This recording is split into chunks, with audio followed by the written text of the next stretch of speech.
Hello and welcome भाई लोग, आपका आज की नई वीडियो में आज हम फिर से एक्सप्लेन करने जा रहे हैं family reincarnation the fallen hero की। तो अगर आपने इसका प्रीवियस पार्ट देख लिया है तो आपको कमेंट में टाइम स्टेप मिल जाएगा, तो आप वहां से न्यू पार्ट भी देख सकते हैं। लेकिन अगर आपने पहले से नहीं देखा है तो आप शुरुआत से भी देख सकते हैं। और हाँ भाई, शुरुआत में थोड़ी सी ऑडियो क्वालिटी खराब है क्योंकि मैंने माइक का अभी लिया है। तो मैं पहले सिर्फ मोबाइल से वीडियो रिकॉर्ड करता था, इसीलिए इसकी ऑडियो क्वालिटी थोड़ी खराब है, तो थोड़ा एडजस्ट कर लेना। और चैनल पे नए हो तो प्लीज चैनल को सब्सक्राइब कर लेना, ऐसे ही न्यू न्यू वीडियो मैं डालते रहता हूँ। और हाँ, अगर वीडियो पसंद आए तो एक लाइक भी कर देना यार, इसके पैसे थोड़ी ना लगते हैं। चलो वीडियो को आगे बढ़ाते हैं। टाइप का देख राज्य दिखाया जाता है जहाँ पे बहुत सी शांति होती है। एक राजा की मूर्ति होती है जहाँ बच्चे खेल रहे होते हैं और दो गार्ड आपस में बात कर रहे होते हैं कि यहाँ कितनी शांति है। कभी उसका साथी चिढ़ जाता है और कहता है कि शांति माय फुट।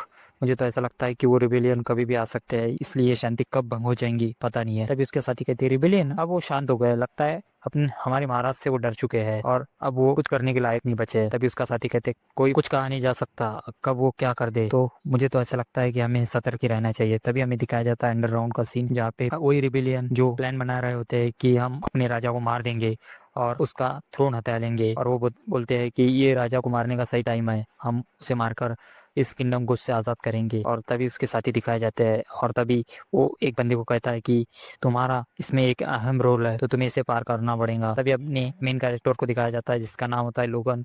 तो तुम्हें एक अहम रोल दिया जाता है कि तुम्हें उस बुक को प्रोटेक्ट करना पड़ेगा एम्पायर के सारी बंदों से, और तुम्हें ही वो रोल पूरा करना पड़ेगा। तभी वो अपना मेन कैरेक्टर बोलता है कि हाँ मैं ये रोल पूरा कर दूंगा। और वो मीटिंग खत्म हो जाती है और वो बाहर आ जाते हैं। तभी तभी उसके पीछे वो बंदा आता है और कहता है कि तुम पागल हो चुके हो जो कह रहे हो कि उस बुक को प्रोटेक्ट करोगे। तुम्हें पता है ना उस बुक को पूरा एम्पायर उसे खत्म करने के पीछे लग चुका है। अगर तुमने उस बुक को अपने पास ले लिया तो सारे के सारे नाइट तुम्हारे पीछे लग जाएंगे और तुम्हें इससे बहुत सारा खतरा हो सकता है। तभी अपना मेन कैरेक्टर मैगनीयम बोलता है कि ये मैं अपने मजबूरी से नहीं ले रहा हूँ और तुम्हें इसकी चिंता करने की जरूरत नहीं है। तभी वो बंदा कहता है कि हाँ, ये तो तुम्हें जिम्मेदारी मिलनी थी क्योंकि तुम ही एक ऐसे बंदे हो जो उस बुक में लिखे हुए एंशियंट लैंग्वेज को पढ़ सकते हो। अगर तुमने उसे बदल भी दिया तो कोई फर्क नहीं पड़ने वाला। तभी वो मैगनीयम गुस्सा हो जाता है और कहता है कि तुम अपने और हमारे कॉमरेड को ऐसी नीचे दर्जे से नहीं बात कर सकते, और तुम्हें क्या लगता है कि वो लोग ये सब कुछ नहीं कर सकते, तुम्हें ये सब बोलने का कोई अधिकार नहीं है। तभी वो डर जाता है और कहता है कि मेरा कहने का मतलब ये नहीं था। और तभी मैगनीयम कहता है कि मुझे उस बुक को प्रोटेक्ट करना ही पड़ेगा और उसके पीछे मेरा भी एक कारण है कि मुझे भी उस अंपायर से रिवेंज लेना है। तभी हमें अपने मेन कैरेक्टर का पास दिखाया जाता है जहाँ वो अपने भाई से हार चुका होता है और लोग बात कर रहे होते हैं कि मैगनीयम तो 10 साल से नाइट से ट्रेनिंग ले रहा है और उसका छोटा भाई रैन अभी अभी 3 साल हुए जिसने शॉट पकड़ी है और इसने उसे हरा दिया। और हमें दिखाया जाता है कि और मेरे भाई ने मुझे हरा दिया था, इसलिए मैंने उसे पॉइजन दे दिया। ईर्ष्या के कारण, अपने गुस्से के कारण मैंने उसे पॉइजन दे दिया और फिर मुझे मेरे फादर ने डांट कर कहा था कि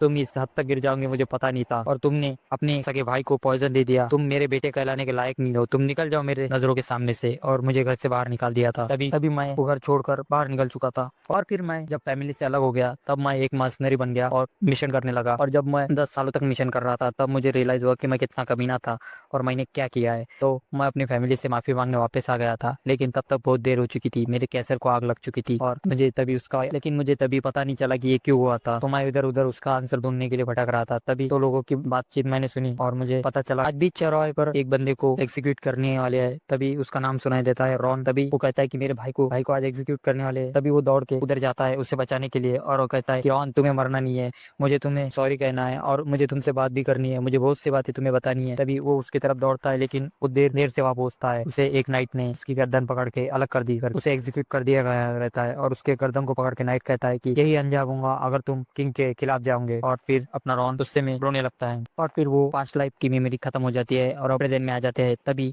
हमें दिखाया जाता है कि उन्होंने अपना प्लान एग्जीक्यूट कर दिया है और अपना लोगन वो सीक्रेट बुक लेके एम्पायर की सीक्रेट बुक लेके भाग रहा होता है और उसके पीछे नाइट्स पड़े होते हैं और वो चिल्ला रहे थे कि इस कमीने ने एम्पायर की सीक्रेट बुक चुरा ली है, जल्दी से इसके पीछे भागो और उसे पकड़ो और उसे खत्म कर दो। तभी वो भाग रहा होता है, तभी सामने का रास्ता खत्म हो जाता है और उसके पीछे नाइट्स आ जाते हैं। तभी वो नाइट्स से फाइट करने लगता है और वो उसे एक नाइट्स को खत्म कर देता है हो जाता है। जैसे वो एक नाइट को खत्म करता है एक और नाइट आ जाता है और वो उसे चिल्ला के कमीना कह ही रहा होता है कि तभी लोगन उसके पास आ जाता है और उसके सिर के आर पार एक शॉट घुसा देता है और फिर एक और नाइट उसके पीछे से हमला कर रहा होता है लेकिन लोगन उससे बच जाता है और उसे भी मार देता है। और फिर लोगन को चारों तरफ से वो नाइट्स घेर लेते हैं और लोगन कहता है कि लगता है यही मेरा अंत है, लेकिन मैं अकेला नहीं मरूंगा तो सबको साथ लेके मरूंगा। और तभी वो अपने हाथ में रखा हुआ क्रिस्टल बॉल फोड़ देता है जिससे बहुत सारी रोशनी आसपास फैल जाती है। फिर हमें दिखाया जाता है लोगन अंधेरे में डूब रहा होता है और वो सोचता है कि मैं उस किंग को नहीं मार पाया, मैं अपने एम्पायर को फिर से खड़ा नहीं कर पाया, लेकिन मैंने उनके साथियों को तो मार ही दिया और उसके कुछ कमीने दोस्तों को भी मार दिया। लगता है कि मैं अब शांति से मर सकता हूँ, लेकिन मेरे मरने से पहले मुझे रिग्रेट है कि मैंने मेरे फैमिली को माफी नहीं मांगी, मेरे भाई के माफी नहीं मांगी। अगर हेवन जाता हूँ तो मैं उनसे जरूर माफी मांगूंगा, उससे मिलकर उनसे। और अगर मैं कहीं भी जाऊँ, लेकिन मैं अपने भाइयों से माफी मांगना चाहता हूँ कि मैं उसे बचा नहीं पाया। और तभी अपना मेन कैरेक्टर उठता है और कहता है कि क्या क्या मैं मर गया, लेकिन ये दर्द कैसा। तभी हमें बताया जाता है कि वो अपने पास में आ चुका है और वो अभी भी जिंदा है, वो टाइम ट्रेवल करके पीछे आ चुका है। तभी लोग उनका सर्वेंट उसे आके कहता है कि यंग मास्टर क्या आप ठीक है। तभी वो उसकी तरफ देखता है और कहता है कि तभी वो उठता है और उसकी तरफ देखता है तो वो कहता है कि ये तो ग्रीक है, ये तो 20 साल पहले मर चुका था। तभी वो उससे कहता है कि ग्रीक ग्रीक तुम जिंदा कैसे हो। तभी वो चौंक जाता है और कहता है कि यंग मास्टर के सिर में अभी भी दर्द है, वो अभी भी अनाप शनाप बक रहे हैं। तभी अपना मेगेनियम बाहर देखता है और वहाँ पे नाइट्स ट्रेनिंग कर रहे होते हैं और उनको सीट पे ऊपर उन लोगों देखता है और वो कहता है ये तो मेरे एम्पायर का है, ये तो मेरे किंगडम का है। तभी दरवाजे से उसका छोटा भाई रॉन अंदर आता है और वो डरा हुआ अपने भाई से कहता है क्या भाई तुम ठीक हो। तभी वो उसकी तरफ देखता है और कहता है ये तो रॉनी की आवाज है। तभी वो उसकी तरफ देखता है तो वो घबराते हुए कांप रहा होता है और अपने भाई से पूछ रहा होता है क्या तुम ठीक हो। तभी उसे उसकी पास की मेमोरी याद आती है कि मैंने पिछली बार जब ये मुझे मिलने आया था तो मैंने इसके ऊपर तक क्या फेंक कर कहा था कि तुम एक रखेल के बेटे हो और तुम यहाँ से निकल जाओ, मैं तुमसे बात नहीं करना चाहता। लेकिन वो तब भी मेरे पीछे पीछे आया करता था और मेरे को फॉलो करता था, लेकिन जब मैंने उसे पॉइजन दिया तब से वो मुझे मिलने नहीं आया। और फिर वो रोनी से कहता है कि इधर आओ, लेकिन सरवण कह रहा होता है कि मास्टर की तबीयत ठीक नहीं है तो आपको फिर बाद में आना चाहिए, आपको उसको तकलीफ नहीं देना चाहिए। तभी उसके सिर में दर्द होती है और वो रोनी को वहां से भेज रहा होता है, लेकिन तभी अपना मेन कैरेक्टर उसे अपनी तरफ बुलाता है और उसे कहता है कि इधर आओ। तभी जब वो रोनी उसके बाद जाता है तो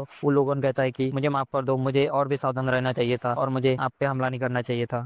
लेकिन वो रोनी उससे माफी मांग रहा होता है कि मुझे और सतर्क रहना चाहिए था, मुझे तुम पे हमला नहीं करना चाहिए था।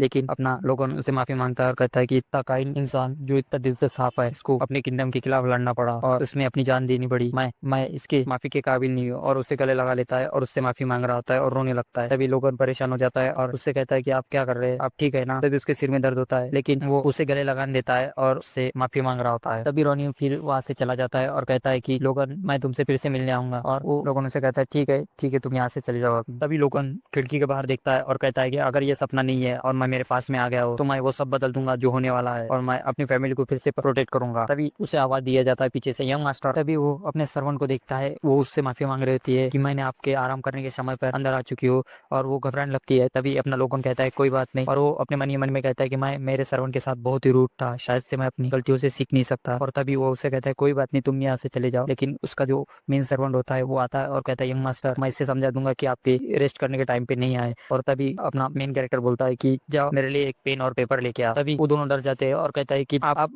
और फिर वो रिक अपने मेन कैरेक्टर उसको कहता है कि आप पेन और पेपर के साथ मेरे के साथ क्या करने वाले हैं। तभी वो कहता है कि मैं उसके साथ कुछ नहीं करने वाला, उसे यहाँ से भेज दो और तू पेन और पेपर लेके आ जाओ। और रिक फिर थोड़ी देर बाद वहाँ पे पेन और पेपर ला के रख देता है और फिर अपना मेन कैरेक्टर उसे कहता है थैंक यू तुम्हारा, और अब तुम यहाँ से चल जाओ, तुम्हारा यहाँ पे कुछ काम नहीं है। तभी वो रिक चिल्लाने लगता है। तभी वो रिक कहता है कि यंग मास्टर आप सीरियस तो हो ना कि आपके सिर में कोई तकलीफ नहीं है, आपने मुझे थैंक्स कहा है। तभी वो उसे चिल्ला के वहां से भगा देता है और फिर वो रिक कहता है हाँ हाँ अब मुझे अच्छा लग रहा है कि तुम ठीक ही हो। और फिर रिक वहां से चला जाता है और कहता है कि अगर आपको किसी भी चीज की जरूरत पड़े तो प्लीज मेरे पास आ जाना, मैं आपको कुछ भी दे दूंगा, मुझे बता देना। तो लोग सोचने लगता है कि अब मैं अपने पास्ट लाइफ को पूरा इस बुक में उतार दूंगा और मैं अपना जो हुआ है वो सब यहाँ पे लिखूंगा। अंपायर्स के अगेंस्ट हमारी जो जंग हुई थी वो भी, और जो एक आपदा आने वाली है जो मुझे नहीं, मेरी पूरी फैमिली को नहीं, पूरे नेशन को निस्तानाबूद कर देगी, उससे मुझे रोकना पड़ेगा। लेकिन सबसे पहले मेरा गोल है कि जो 1 साल बाद मेरे फैमिली के अंदर वॉर स्टार्ट होंगी जिससे अंदरूनी तरह से शुरू किया गया था, और वो कहता है कि मुझे उस वॉर को रोकना पड़ेगा, लेकिन उससे पहले मुझे मेरे फादर से मिलना पड़ेगा। और हमें सीन कट होके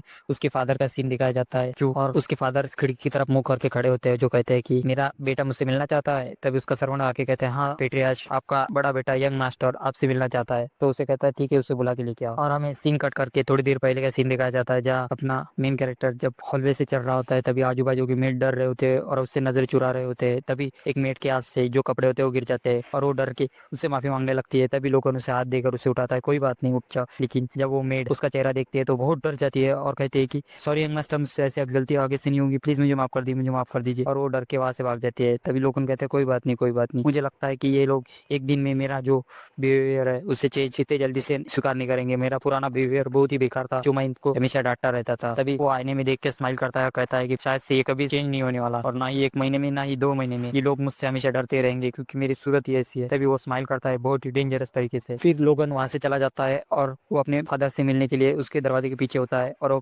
सोचने लगता है कि मेरी पिछले लाइफ में मैं अपने फादर से मिलकर यही टाइम पर मैंने यही क्रूशियल टाइम टाइम पर मुझे मेरे फादर ने मुझसे घर से बाहर निकाल दिया था और मेरा झगड़ा हो चुका था और फिर मैं मर्सनरी बन चुका था। और मेरा फादर जो क्रूअल फादर है, लेकिन वो भी मुझसे मिलने नहीं आए। और अभी जब उसका बेटा इतनी घायल है, इतनी बुरी तरह से घायल हो चुका है, तो भी अपने फादर अपने बेटे से मिलने नहीं आए और ये दर्शाता है कि वो कितनी क्रूअल है। और तभी वो अंदर आता है, फिर वो अपने फादर की तरफ देखता है और इमोशनल हो जाता है और कहता है कि और फिर वो आ जाता है और मन ही मन में कहता है कि मुझे माफ कर देना फादर, मैं पिछली लाइफ में कुछ नहीं कर पाया और मैं इस बार आपको डिसअपॉइंट नहीं करूंगा। तभी वो पेट्रिया जो से पूछते, मेगेनियम तुम यहाँ आ चुके हो तो तुम्हें क्या चाहिए? तो वो अपना मेन कैरेक्टर उसे कहता है कि मैं आइसोलेट ट्रेनिंग में जाना चाहता हूँ। तो तभी लोगन कहता है कि सॉरी यार, मैं उसका नाम गलत ले रहा हूँ, तो प्लीज मुझे माफ कर देना, इसके बाद मैं उसका नाम नहीं लूंगा, मैं उसको डायरेक्ट मेन कैरेक्टर ही बुलाऊंगा। तो अगर आप यहाँ तक आ चुके वीडियो के तो प्लीज एक लाइक कर देना और नए हो तो प्लीज चैनल को सब्सक्राइब कर देना। तो चलो वीडियो को आगे बढ़ाते हैं। और अपना मेन कैरेक्टर कहता है कि एक वॉर को जीतने के लिए क्या चाहिए? एक वॉर जीतने के लिए सबसे जरूरी है अपने नाइट्स को पावरफुल बनाना और उसमें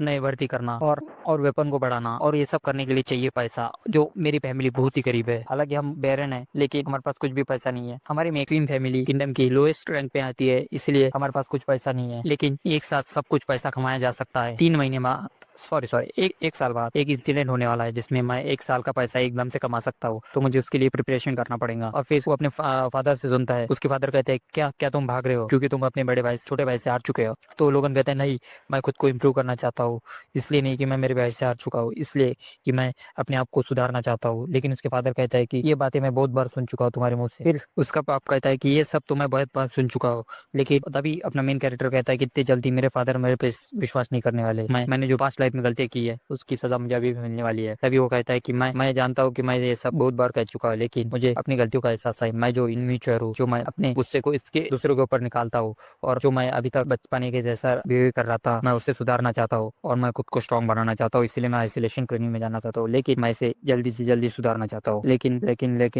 फिर उसके फादर कहते हैं कि क्या तुम श्योर हो कि तुम 3 महीने के बाद अपने छोटे भाई को हरा पाओगे? तो वो अपना मेन कैरेक्टर कहता है कि फादर ये उसे हराने के लिए नहीं है, मैं अपने आप को प्रूव नहीं करना चाहता, मैं खुद मेच्योर होना चाहता हूँ और खुद को स्ट्रॉन्ग बनाना चाहता हूँ, मैं अभी तक बहुत वीक था। तब इसके फादर मुस्कुराते हैं और कहते हैं ठीक है, मैं तुम्हें इसकी परमिशन देता हूँ। और फिर अपना मेन कैरेक्टर अपने फादर को थैंक यू कहता है और वहां से जाने लगता है। लेकिन तभी उसके फादर उसे कहता है कि लोगन, अगर तुम मरना नहीं चाहते तो अपना ख्याल रखना, क्योंकि अभी भी स्प्रिंग चालू है, तो खुद को गर्म रखना। और लोगन स्माइल देख के वहां से चला जाता है। फिर अपना मेन कैरेक्टर वहां से चला जाता है और वो एक सीक्रेट जगह पे आता है, जो कहता है कि ये हमारी फैमिली की सीक्रेट जगह है, यहाँ पे कोई आ जा नहीं सकता हो। और फिर वो ऊपर देखता है एक लंबे से बड़े से पेड़ को और वो कहता है कि यहाँ मैं स्पेशली ट्रेनिंग कर सकता हूँ। और वो फिर अपने बैग से एक बुक निकालता है और वो कहता है ये सीक्रेट टेक्निक मैं किसी के सामने भी ट्रेनिंग नहीं कर सकता इसकी, और मैं किसी को बता भी नहीं सकता। और फिर वो बुक निकालता है और कहता है कि डिवाइन सीक्रेट बुक, वो पिछली लाइफ में मैंने उसे पूरा याद कर लिया था और फिर उस बुक को जला दिया था, इस बार मैंने इसमें इसको लिख लिया है और अब मैं इसकी ट्रेनिंग करूंगा। और फिर वो बताता है कि ये वही सीक्रेट बुक है जिसे मैं लेके दौड़ रहा था और इसे प्रोटेक्ट कर रहा था, क्योंकि ये मैं एम्पायर के हाथ में नहीं लगने दे सकता था। और इसमें ये जो बुक है ये हमारे एंशिएंट टाइम में जो हीरो था उसने लिखने शॉर्ट टेक्निक्स है, जो मैं अभी एक्सप्लेन करने वाला हूँ।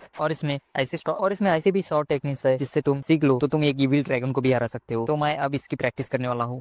अगर मैं इस बुक में के सारे मेथड को कॉपी करके खुद अपने आप में डाल लेता हूँ या फिर मैं इसे मास्टर कर लेता हूँ, तो इस किंगडम में कोई ऐसा नहीं होगा जो मुझे हरा पाएगा। पिछली लाइफ में मैं इसे सीख नहीं पाया था क्योंकि मेरी एज हो गई थी, लेकिन अभी मैं उस एज में हूँ कि मैं इसे सीख सकता हूँ और इसे मास्टर कर सकता हूँ। फिर वो अपनी प्रैक्टिस शुरू करता है और अपने आसपास की एनर्जी को गैदर करने लगता है अपने कोर के अंदर। और फिर वो कहता है कि अगर मुझे उस सीक्रेट टेक्निक को सीखना है तो प्लीज मुझे खुद को स्ट्रॉन्ग बनाना पड़ेगा और मुझे अपने अंदर माना को गैदर करना पड़ेगा, एनर्जी को गैदर करना पड़ेगा। उसे पता नहीं होता लेकिन वो खुद ये सब कर रहा होता है। और फिर वो आसपास की एनर्जी जैसे गैदर कर रहा होता है, उसके शरीर के हार्ट के पास एक कोर बनना जरूर हो जाता है। और अपना लोगन कहता है कि मेरे को लगता है कि मुझे कोर बनाने में कम से कम 3 महीने तो ही लग ही जाएंगे, लेकिन उसे पता नहीं होता कि वो एनर्जी एब्सोल्युटली उसके पास कोर में जमा हो रही होती है। और फिर जब लोगन आंखें खोलता है तो उसका कोर बन के तैयार हो जाता है। और फिर वो कहता है क्या क्या मेरे पास कोर ऑलरेडी था और इतनी जल्दी मेरा कोर कैसे बन गया? और फिर लोगन बहुत खुश हो जाता है और कहता है कि जब मेरा कोर पहले से ही बन चुका है तो मुझे अपनी ट्रेनिंग की और बढ़ना चाहिए। और फिर वो शॉट उठा लेता है और वो कहता है कि मुझे अपने दिल में ऐसी बारिश सी होने की एहसास हो रहा है। और फिर वो शॉट उठा के उस डिवाइन सीक्रेट टेक्निक का फर्स्ट फॉर्म अप्लाई करता है और फिर वो एक स्लैश मार देता है और वो कहता है कि मेरे सेंसेस वो भी हाई हो चुके हैं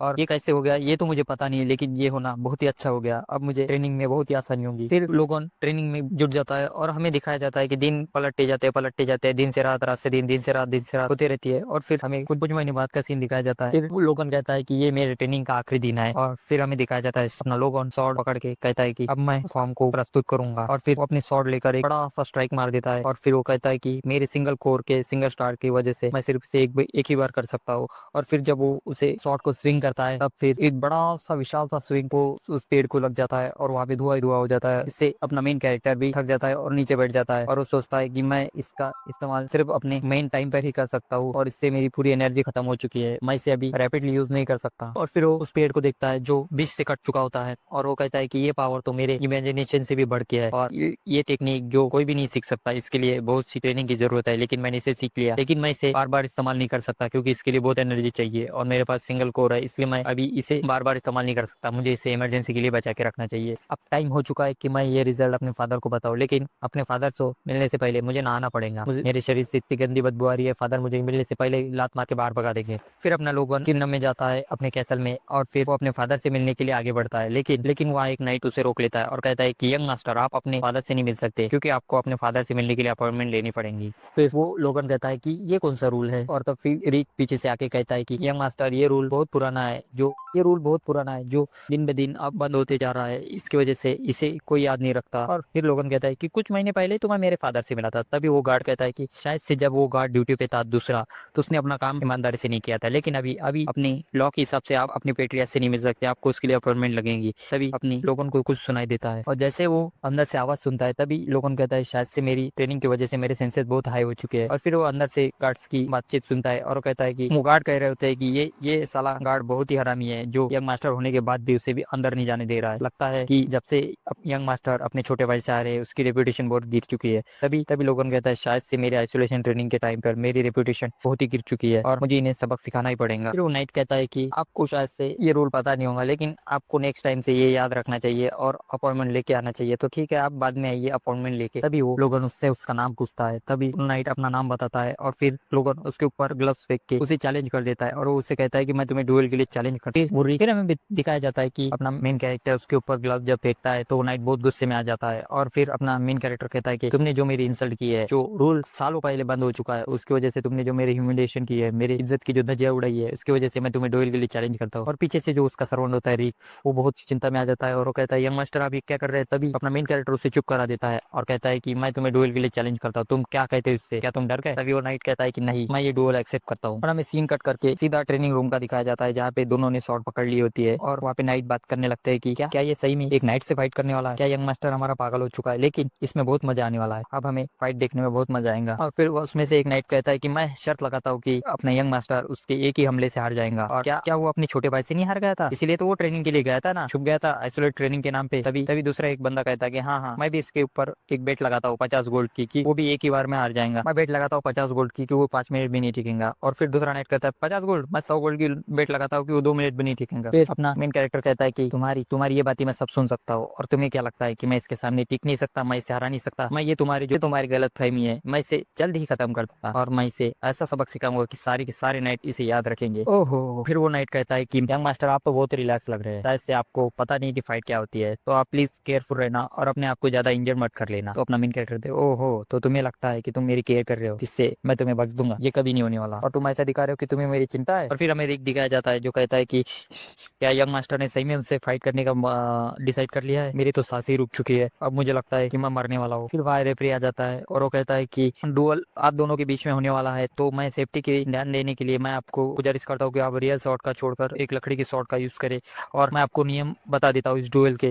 और फिर उसे नियम बता देता है और फिर वो लोगन की तरफ देखता है और कहता है कि आप रेडी है यंग मास्टर, तो लोगन भी उसे इशारा करके बता देता है हाँ मैं रेडी हूँ। फिर वो रेफरी डरने लगता है और कहता है कि यंग मास्टर बहुत ही जिद्दी है जो ये डुएल के लिए मान गए और मुझे उनकी चिंता है कि वो इंजर्ड ना हो जाए। हालांकि मैंने सेफ्टी के लिए वुडन शॉट प्रिपेयर की है, लेकिन एक नाइट जो उनसे भी आगे हायर अप पर रहा है वो एक वुडन शॉट से अपने ऑरा की वजह से इसे इंजर्ड या फिर मार भी सकता है, तो मुझे उसकी चिंता है। शायद से नाइट को उसकी जगह पता होंगी और वो अपने ऑरा का यूज नहीं करेगा और वो ये डुएल को इजीली जाने देगा। फिर डुएल स्टार्ट हो जाता है और वो दोनों भी अपने अपनी जगह से पीछे हट जाते हैं और फिर वो जो नाइट होता है वो अपने फोर्स ऑरा का यूज करना शुरू कर देता है। तभी नाइट के जो नाइट फ्रेंड्स होते हैं वो कहते हैं कि क्या ये नाइट जिसका नाम डोमिनियन है, सॉरी ये नाइट जिसका नाम डोमिनियन है जो अपने फोर्स ऑरा का यूज कर सकता है, वो एक नॉर्मल इंसान के अगेंस्ट जो फोर्स का यूज नहीं कर सकता उसके अगेंस्ट अपने ऑरा का यूज कर रहा है, शायद से वो उसे मारना चाहता है। नहीं ये तो 5 मिनट भी नहीं टिकेगा, लगता है कि ये जल्दी खत्म होने वाला है। तभी रिक घबराने लगता है और कहता है क्या वो नाइट्स अपने फोर्स का यूज कर रहा है, शायद से अब मैं रिलोड वो वो नहीं बचने वाले। तभी उसका जो रेफरी होता है वो भी घबराने लगता है और कहता है कि अभी से डोमिनियन अपने फोर्स ओरा का यूज कर रहा है, शायद से इसे पता नहीं कि एक नॉर्मल इंसान के आगे फोर्स ओरा यूज करना बहुत ही घातक हो सकता है। फिर अपने मेन कैरेक्टर को दिखाया जाता है जो सोचता है कि ये अपनी शुरुआत में ही अपना बेच देने वाला है, लेकिन ये अपने फोर्स ओरा का यूज कर रहा है, लेकिन इसके फोर्स ओरा में कुछ तो गलत है। ये अपने फोर्स ओरा को कंट्रोल नहीं कर सकता है, ये वो अपने फोर्स को कंट्रोल करने में बहुत ही अनाड़ी है। तो गाइस यहाँ पे ओरा और फोर्स ओरा दो अलग अलग शब्द होने के कारण मैं इससे सिर्फ ओरा करूंगा, तो आप प्लीज एडजस्ट कर लेना। तो वो अपने ओरा को कंट्रोल नहीं कर सकता, इसलिए अपना मेन कैरेक्टर कहता है कि मुझे इसे सिखाना पड़ेगा कि कैसे ओरा को कंट्रोल करते हैं। तभी अपना मेन कैरेक्टर वो डोमिनियन से कहता है कि क्या तुम किस बात से परेशान हो, तुम तो बहुत मेहनत कर रहे हो। तभी वो नाइट बहुत गुस्से में आ जाता है और कहता है कि तभी वो नाइट अपने मन ही मन में कहता है, पास्ट के बारे में बताता है हमें कि वो 40 साल का हो चुका था और वो अपने जो साथी नाइट है उनको कभी तकलीफ नहीं देता था। शायद से वो मुझसे डरते थे, इसलिए वो मुझसे भी कुछ कहते नहीं थे। अगर कोई नाइट मुझे कुछ चिढ़ाता था या फिर कोई मुझे इग्नोर करता था, कुछ भी करता था, तो मैं उसके ऊपर ज्यादा ध्यान नहीं देता था, क्योंकि मैं अब थक चुका था और आलसी टाइप बंदा हो चुका था जो फाइट करना नहीं चाहता था। इसीलिए मैं किसी को कुछ नहीं कहता था। लेकिन जो एक बंदा, जो एक छोटा सा लड़का जो अपने छोटे भाई से भी हार गया, मैं उसके खिलाफ कुछ भी नहीं कर पाऊँ, ये तो मेरी बहुत इंसल्ट हो जाएंगी। और जो मेरा मजाक उड़ाए जिसकी कुछ औकात नहीं, एक लॉर्ड होने की वजह से वो मेरी मजाक उड़ाए एक नाइट की, कोई बर्दाश्त के हाथ नहीं हो सकता। तो मैं इसे सबक जरूर सिखाऊंगा। और फिर वो अपने फोर्स सोरा का यूज करते हुए अपने लोगों के ऊपर अटैक करने के लिए आगे बढ़ जाता है और फिर वो डोमिनियन उसके ऊपर अटैक करने के लिए आगे बढ़ जाता है। तभी रिक अपने रेफरी से कहता है कि जल्दी से उसे रोको, वो अपने मेन कैरेक्टर सॉरी सर वो अपने यंग मास्टर को मार देगा। तभी रेफरी कहता है मैं इसे नहीं रोक सकता। वो दोनों घबराने लगते हैं और वो कहते हैं कि यंग मास्टर ने खुद नहीं से एग्री किया था। तभी वो रिक रेफरी से कहता है तुम कुछ तो करो, नहीं तो वो यंग मास्टर को मार देगा। तभी वो डोमिनियन अपने स्वॉर्ड लेके जंप कर देता है और वो कहता है कि मैं इसे अपना बेच दूंगा और फिर वो अपने यंग मास्टर के ऊपर हमला कर देता है। फिर जब वो डोमिनियन अपने स्वॉर्ड टेक्निक का नाम लेकर उसके ऊपर अटैक करता है, तभी लोगन उसकी टेक्निक को एक ही हाथ से दूसरी तरफ करके उसके स्वॉर्ड को जमीन में टिका देता है और उसको फोर्स से दबाने लगता है। तभी डोमिनियन को बहुत तकलीफ होती है अपनी स्वॉर्ड छुड़ाने की। वो अटैक करने की कोशिश करता है लेकिन वो उससे छुड़ा नहीं पाता और उसके स्वॉर्ड उसके हाथ से छूट जाती है और फिर बहुत इजीली अपना मेन कैरेक्टर डोमिनियन से जीत जाता है। वो डोमिनियन से कहता है कि ये मत बताना कि ये तुम्हारा बेस था, तुम खुद को नाइट कहते हो, ये तुम्हारा बेस नहीं हो सकता। और फिर वहाँ की जो सर्वेंट होते हैं, जो नाइट्स होते हैं, वो चौंकने लगते हैं और वो कहते हैं कि ये कैसे हो सकता है, यंग मास्टर ने उसे कैसे हरा दिया। फिर अपना मेन कैरेक्टर रेफरी को पास बुलाता है और कहता है कि मैं डोमिनियन को एक और चांस देना चाहता हूँ। तो रेफरी डोमिनियन के पास जाता है और कहता है कि तुम इसके बारे में क्या सोचते हो। फिर वो डोमिनियन को अपने ख्याल में खोया रहता है और वो अपने हाथों को देखता है जो कांप रहे होते हैं और वो कहता है कि क्या मैं एक बच्चे से हार गया, नहीं नहीं मैं एक बच्चे से नहीं हार सकता। तभी वो अपने स्वॉर्ड उठाता है और वो कहता है कि मैं इसे खत्म कर दूंगा और फिर वो एक लंबा सा स्विंग करता है, लेकिन अपना मेन कैरेक्टर उसे भाप लेता है और फिर उसके मुंह पे अपने स्वॉर्ड मार के कहता है कि नहीं, मैंने इसे एक मौका दिया था लेकिन इसने उसे भी गवा दिया और ये अचानक से हमला एक नाइट को शोभा नहीं देता और अब मुझे इसे सबक सिखाना ही पड़ेगा। तभी वो डोमिनियन कहता है कि मैं हार मानता हूँ, लेकिन तभी उसकी गर्दन के पास एक स्वॉर्ड आती है और उसके मुंह पे लग जाती है और वो कहता है क्या मैंने तो हार मान ली थी। लेकिन अपना मेन कैरेक्टर उसे पनिश करने लगता है और कहता है कि अब लेकिन मेरी रेपुटेशन तो ठीक हो गई थी, लेकिन मैं इसे ऐसे ही जाने नहीं दे सकता, मैं इसे सबक तो जरूर सिखाऊंगा। और वो उसे मारने लगता है, एक के बाद एक स्वॉर्ड उसके ऊपर बजाते रहता है। और फिर जब रिक की तरफ क्या है और फिर हमें रिक दिखाया जाता है और रेफरी दिखाया जाता है और रिक कहता है कि उसे रोको वरना उसे मार देगा। लेकिन रिक को कौन बताएगा, रेफरी की पहली फटी हुई है, वो क्या उसे बचाएगा। और फिर हमें नाइट दिखाए जाते हैं जो बात करते हैं कि नाइट कहता है कि क्या वो ये यंग मास्टर है जिसे मैं 3 महीने पहले जानता था, 3 महीने में क्या हो गया जो ये इतने बदल गए हैं, इन्होंने तो अपना फोर्स ओरा भी अवेक कर लिया है और उनकी स्वॉर्ड स्किल वो भी इम्प्रूव हो चुकी है, क्या ये वही यंग मास्टर है। तभी हमें लोगों को दिखाया जाता है जो उसे मार मार के कबूतर बना देता है। फिर रेफरी आता है और कहता है कि इस मैच का विनर है अपनी यंग मास्टर लोगन। और फिर हमें सीन कट करके पेट्रियाज के रूम का सीन दिखाया जाता है। फिर वो पेट्रियाज उसके फादर कहता है कि लगता है कि तुम अवेक हो चुके हो। वो बहुत इंप्रेसिव था, क्या ऐसे ट्रेनिंग के बीच में ऐसा क्या हुआ कि तुम अवेक हो गए। तभी अपना मेन कैरेक्टर कहता है कि मैंने अपनी स्वार्थ को और अपने जो एग्रेशन है उसे त्याग दिया था, इसकी वजह से मैं अवेक हो गया। हालांकि ये कोई सच बात नहीं है, लेकिन ये तो सही है क्योंकि मैंने मेरी पिछली लाइफ में भी फोर्स ऐसे अवेक किया था, क्योंकि मैंने अपने जो फैमिली का रिवेंज लेने की जो मनोकामना थी, जो मेरे मन में उसके लिए गुस्सा था, उसको मैंने त्याग दिया था आखिर में। और फिर मैं 40 साल बाद मेरा फोर्स अवेक कर चुका था, लेकिन वो उतना इंप्रेसिव नहीं था। लेकिन इस बार मैंने यंग एज में जो फोर्स अवेक कर लिया है, इसकी वजह से अब मैं इसको और भी ताकतवर बना सकता हूँ। तभी उसके फादर कहते हैं कि वो अच्छा था, लेकिन तुमने जो नाइट्स के साथ फाइट की उसके बाद भी जब उसने हार मान ली तब तुमने उसे क्यों नहीं बख्श दिया। तभी अपना मेन कैरेक्टर कहता है कि वो आदमी उसे डिजर्व करता था, वो जो नाइट्स है वो अपने हद पार कर चुका था, तुमने शायद से जो अलग नाइट्स है उन्होंने बातें सुनी होंगी, आपने वो कहानी तो जरूर सुनी होंगी। तभी वो कहता है कि हाँ ये बात तो सही है, लेकिन तभी वो कहता है कि हाँ मैंने ये सब तो सुना है, लेकिन क्या तुम्हें इसने दूर जाने की जरूरत थी, तुम्हें तो उसे माफ कर देना चाहिए था ना। तभी अपना मेन कैरेक्टर कहता है हाँ वो एक बात कहता है कि हाँ वो बात जरूरी थी, उसे सबक सिखाना जरूरी था, क्योंकि वो एक लॉर्ड के बेटे को और उसकी मदर को भी गालियां दे रहा था। और वो कि अगर हम एक नाइट्स को भी कंट्रोल नहीं कर सकते तो आप कुछ नहीं कर सकते, आपको उसे कंट्रोल करना आना चाहिए। अगर मैं उसे सबक नहीं सिखाता उसका तो उसे देखा था कि सभी नाइट्स उसी की राह पे चल जाते थे और ये ऐसा एक पॉइजन है जो पूरे किंगडम को खत्म कर सकता है, तो मुझे उसे सबक सिखाना जरूरी था। और जब एक पिलर पूरी तरह बना हुआ हो और एक पॉइजन उसे डिस्ट्रॉय करने के लिए तैयार हो तो पूरा पिलर भी गिर सकता है एक पॉइजन की वजह से। तो बेसिकली एक खराब टमाटर पूरे टमाटर के ट्रे को खराब कर सकता है, यानी एक सड़ा हुआ फल पूरी टोकरी को भी खराब कर सकता है। बेसिकली यही कहा जा रहा है, तो मैं तुम्हें इजीली समझा देता हूँ। तो फिर वो अपना मेन कैरेक्टर ऐसे ही अपने फादर को समझा रहा होता है और फिर लोगन कहता है कि मैंने अपनी पिछली लाइफ में ये बात सीखी थी कि अगर तुम अपने ग्रुप कंट्रोल नहीं कर सकते तो तुम्हारा ग्रुप पूरी तरह से डिस्ट्रॉय हो जाएगा। तो लोगों का कहने का मतलब ये था कि अगर मैं वो नाइट को कंट्रोल नहीं करता तो आगे चल के मेरी फैमिली बर्बाद हो जाएंगी। तो उसके फादर कहते हैं तो उस नाइट की पहली गलती थी, तो ऐसी शायद से उसकी गलती थी, लेकिन ये बहुत बड़ा गैम्बल था, शायद से तुम इसमें फंस भी सकते थे, तो प्लीज अगली बार अपने आप को कंट्रोल में रखना और ऐसी गलती बाद में फिर मत करना। तो वो कहता है कि अगली बार से ध्यान रखना ऐसी गलती दोबारा ना हो, और हाँ अगर कुछ करना चाहो तो प्लीज मेरी परमिशन जरूर ले लेना। तभी लोगों कहते क्या इतनी इजीली मुझे माफ कर दिया? तभी बेटियास कहते क्या क्या तुम्हें पनिशमेंट चाहिए, क्या तुम्हें कुछ गलत लग रहा है? तो अपना लोगों कहता है नहीं नहीं मैं ऐसे ही कुछ सोच रहा था। तभी बेटियास कहते हैं हाँ और एक इम्पोर्टेंट बात मुझे तुम्हें बतानी थी। और उसके फादर कहते हैं कि तुम्हारी फियोंसे जीना वो यहाँ आ रही है। तभी अपने लोगों को उसकी पास्ट लाइफ में उसकी मेमोरी याद आती है और वो कहता है मेरी फियोंसे वो आ रही है, और वो एक डेडली स्माइल देता है और वो कहता है कि वो टाइम आ चुका जो मैं चाहता था। फिर हमें दिखाया जाता है कि एक कैरेट से एक सुंदर सी हुस्न की परी उतरती है और लोग कहते हैं कि प्रिंसेस रीना उल्फ आ रही है। उल्फ उसका सरनेम है, तो प्लीज ज्यादा कंफ्यूज मत होना। तो वो आगे बढ़ रही होती है, तभी नाइट्स विस्पर करने लगते हैं कि तो वो मेड वो नाइट्स वो बात करने लगते हैं कि ये कितनी खूबसूरत है, और फिर वो कहते हैं कि अपना यंग मास्टर कितना लकी है जो उसे इतनी सुंदर बेबी मिली। तभी वो उसका चेहरा दिखाया जाता है मिस्टर रीना का, यार क्या माल है यार। तभी वो अपने पेट्रियाज को ग्रीट करती है और कहते हैं कि फिर रीना पेट्रियाज को ग्रीट करती है। पेट्रियाज उसे कहता है कि बहुत दिन हो गए तुम्हें देखे हुए, अब तुम बड़ी भी हो चुकी हो और सुंदर भी। और फिर रीना कहती है कि मेरे फादर ने आपके लिए एक लेटर भेजा है। फिर वो लेटर पढ़ने लगती है, 30 मिनट तक ऐसी बड़बड़ बड़बड़ करती रहती है, पूरे नाइट परेशान हो जाते हैं और कहते हैं कि ये लेक्चर कब खत्म होगा। और फिर वो अपने पेट्रियाज को आखिरी का मेन मुद्दा बताती है कि वो ये एंगेजमेंट तोड़ रहे हैं, और फिर वो लेटर रख देती है। और जैसे ये बात और फिर अपने मेन कैरेक्टर की तरफ का सीन दिखाया जाता है। वो कहता है कि इसका मेन पीछे का मोटिव मैं आपको बताता हूँ। तो हमें वो रीना के जो फादर है उनकी तरफ का सीन दिखाया जाता है, जो कहते हैं कि वो कहता है कि मुझे लगा था कि मैग्निल फैमिली का हेड वो एक ऑर्गेनाइजर तो बन ही जाएगा, लेकिन 20 साल से वो एक हायर अप के नाइट पे अटका हुआ है, और उसका जो बड़ा बेटा है वो जो अपने छोटे भाई से हार गया। ऐसी निकम्मी फैमिली में मैं अपना रिश्ता नहीं करना चाहता, इसीलिए मैं चाहता हूँ कि सगाई टूट जाए और तुम अपने रास्ते चले जाओ और हम अपने रास्ते चले जाए। और वो अपने बेटिया को समझाने लगती है कि आप थोड़ा शांत हो जाइए, मैं इसी के कारण यहाँ पे आई हूँ पर्सनली आप सबसे माफी मांगने के लिए, क्योंकि मेरा भी बचपन यहाँ पे गुजरा है और मैं आपके साथ ही रही हूँ, लेकिन मैं ही अपने लोगों से ही अपने आप ही माफी मांगने के लिए मैं खुद आई हूँ। ऐसी चिकनी चुपड़े बातें वो लोगों के फादर से कर रही होती है, तो वहाँ की मीट जो होती है उसकी बातों में आ जाती है और कहती है कि इसका दिल तो इसके चेहरे की तरह ही साफ है। तो दूसरी ओर जो अपना मेन कैरेक्टर होता है उसको तो उससे कुछ फर्क भी नहीं पड़ रहा था, लेकिन उसकी जो मदर होती है स्टेप मदर, वो बीच में बोलती है कि वो कहती है कि मैं वो कारण सुनना चाहूंगी कि आपने सगाई क्यों तोड़ी है। तो ये सुनकर तो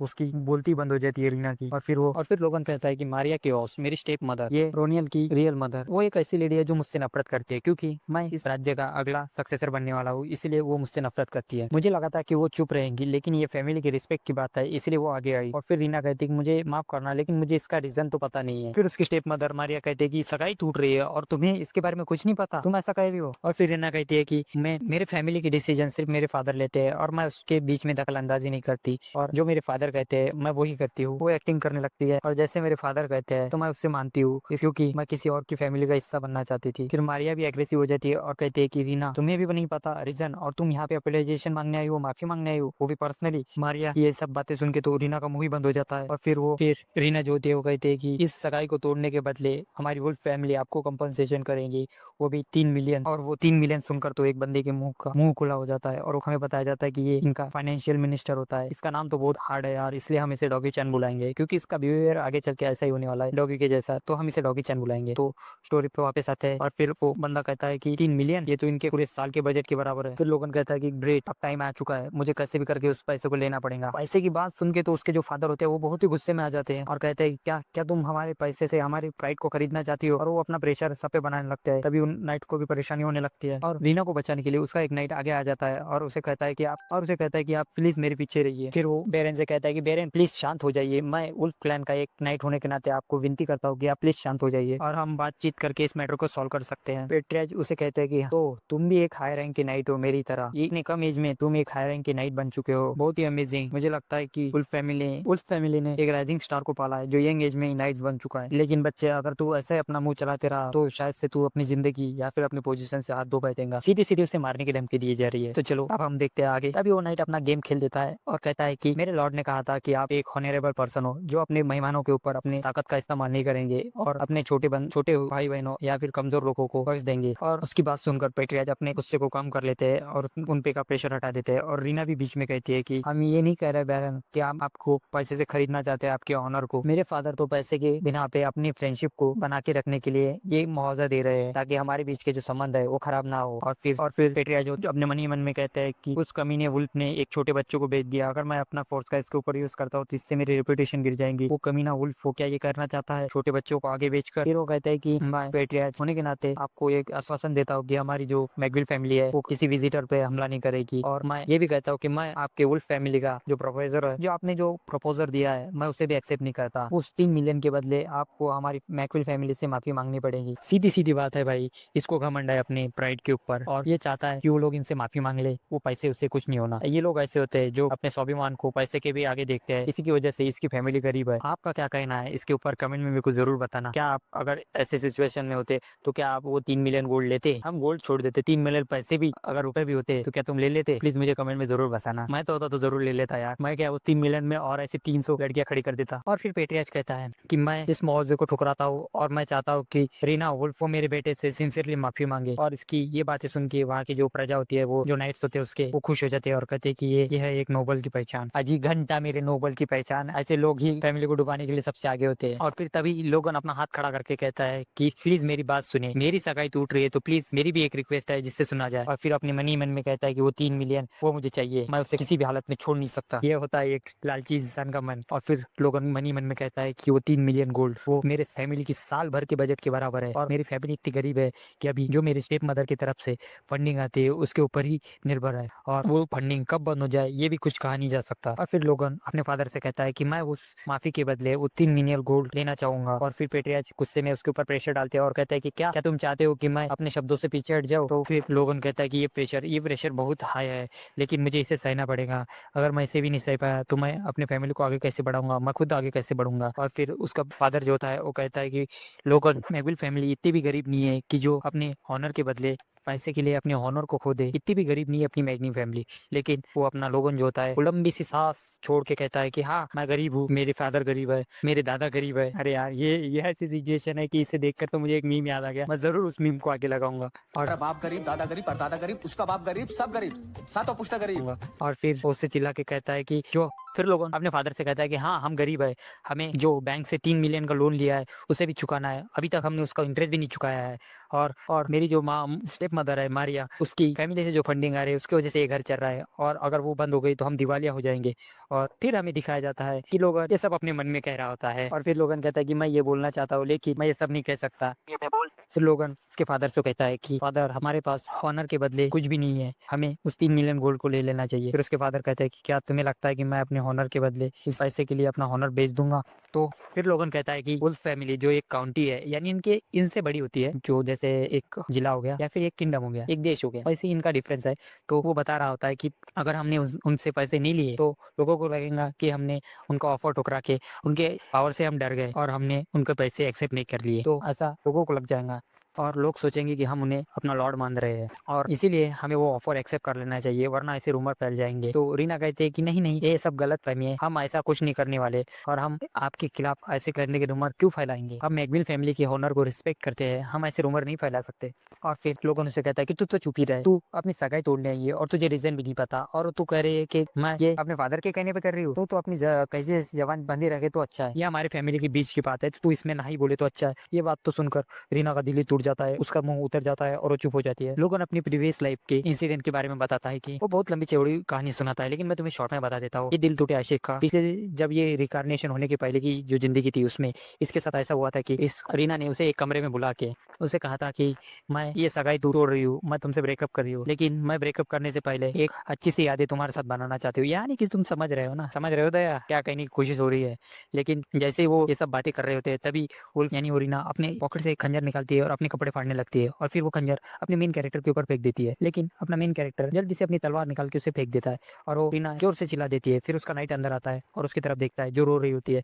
और फिर सीन तो तुम समझ गए होंगे क्या हुआ यहाँ पे। फिर वो अपना मेन कैरेक्टर कहता है कि ऐसे पिछली बार डिनर के बाद मुझे फंसाने का प्लान था इसका, लेकिन इस बार ये मैं कुछ कामयाब होने नहीं देने वाला, तो तुम इसमें ना ही पढ़ो तो अच्छा है। इस कमीनी की वजह से मैंने पिछली लाइफ में किसी लड़की के ऊपर भरोसा नहीं किया था। हाँ भाई, ऐसा इंसिडेंट होने के बाद कौन ही किसी लड़की के ऊपर विश्वास करेगा यार। तुम पे एक बलात्कार का इंजाम लगा है और तुम अगर किसी और वो भी तुमने नहीं किया है तो भी तुम पे बलात्कार का इंजाम लगे तो तुम किसी और लड़की पे कैसे भरोसा कर सकते हो। और ये बात तो सिर्फ एक दिल टूटा आशिक ही समझ सकता है। फिर लोगन कहता है कि मुझे लगा कि मैं धीरे धीरे उन्हें बताऊंगा कि मैं कैसे बदल रहा हूँ तो शायद से वो मेरे ऊपर भरोसा करेंगे, लेकिन मुझे लगता है कि ये पॉसिबल नहीं है, तो मुझे इन्हें प्रूव करने की कोई जरूरत नहीं है। जब फाइनल में रिजल्ट दिखेगा तब इन्हें पता चली जाएगा। और लोगन ये सब इसलिए कर रहा होता है क्योंकि 9 महीने बाद एक वॉर शुरू होने वाली होती है, जो हमें पिछली वीडियो में बताया गया था। मैंने जैसे पिछले कहा था कि एक वॉर होने वाली है 1 साल बाद। तो फिर लोगन कहता है कि मैं उस 3 मिलियन को एक्सेप्ट करता हूँ इस माफी के बदले। और फिर उसके फादर कहते हैं कि लोगन फिर उसके फादर कहते हैं कि लोगन क्या तुम मेरे शब्दों के सामने जा रहे हो, क्या तुम मेरे शब्दों के विरुद्ध जा रहे हो। तो लोगन कहता है कि कुछ शब्दों के लिए मैं उससे सेटिस्फाई नहीं हो सकता, क्या पता वो शब्द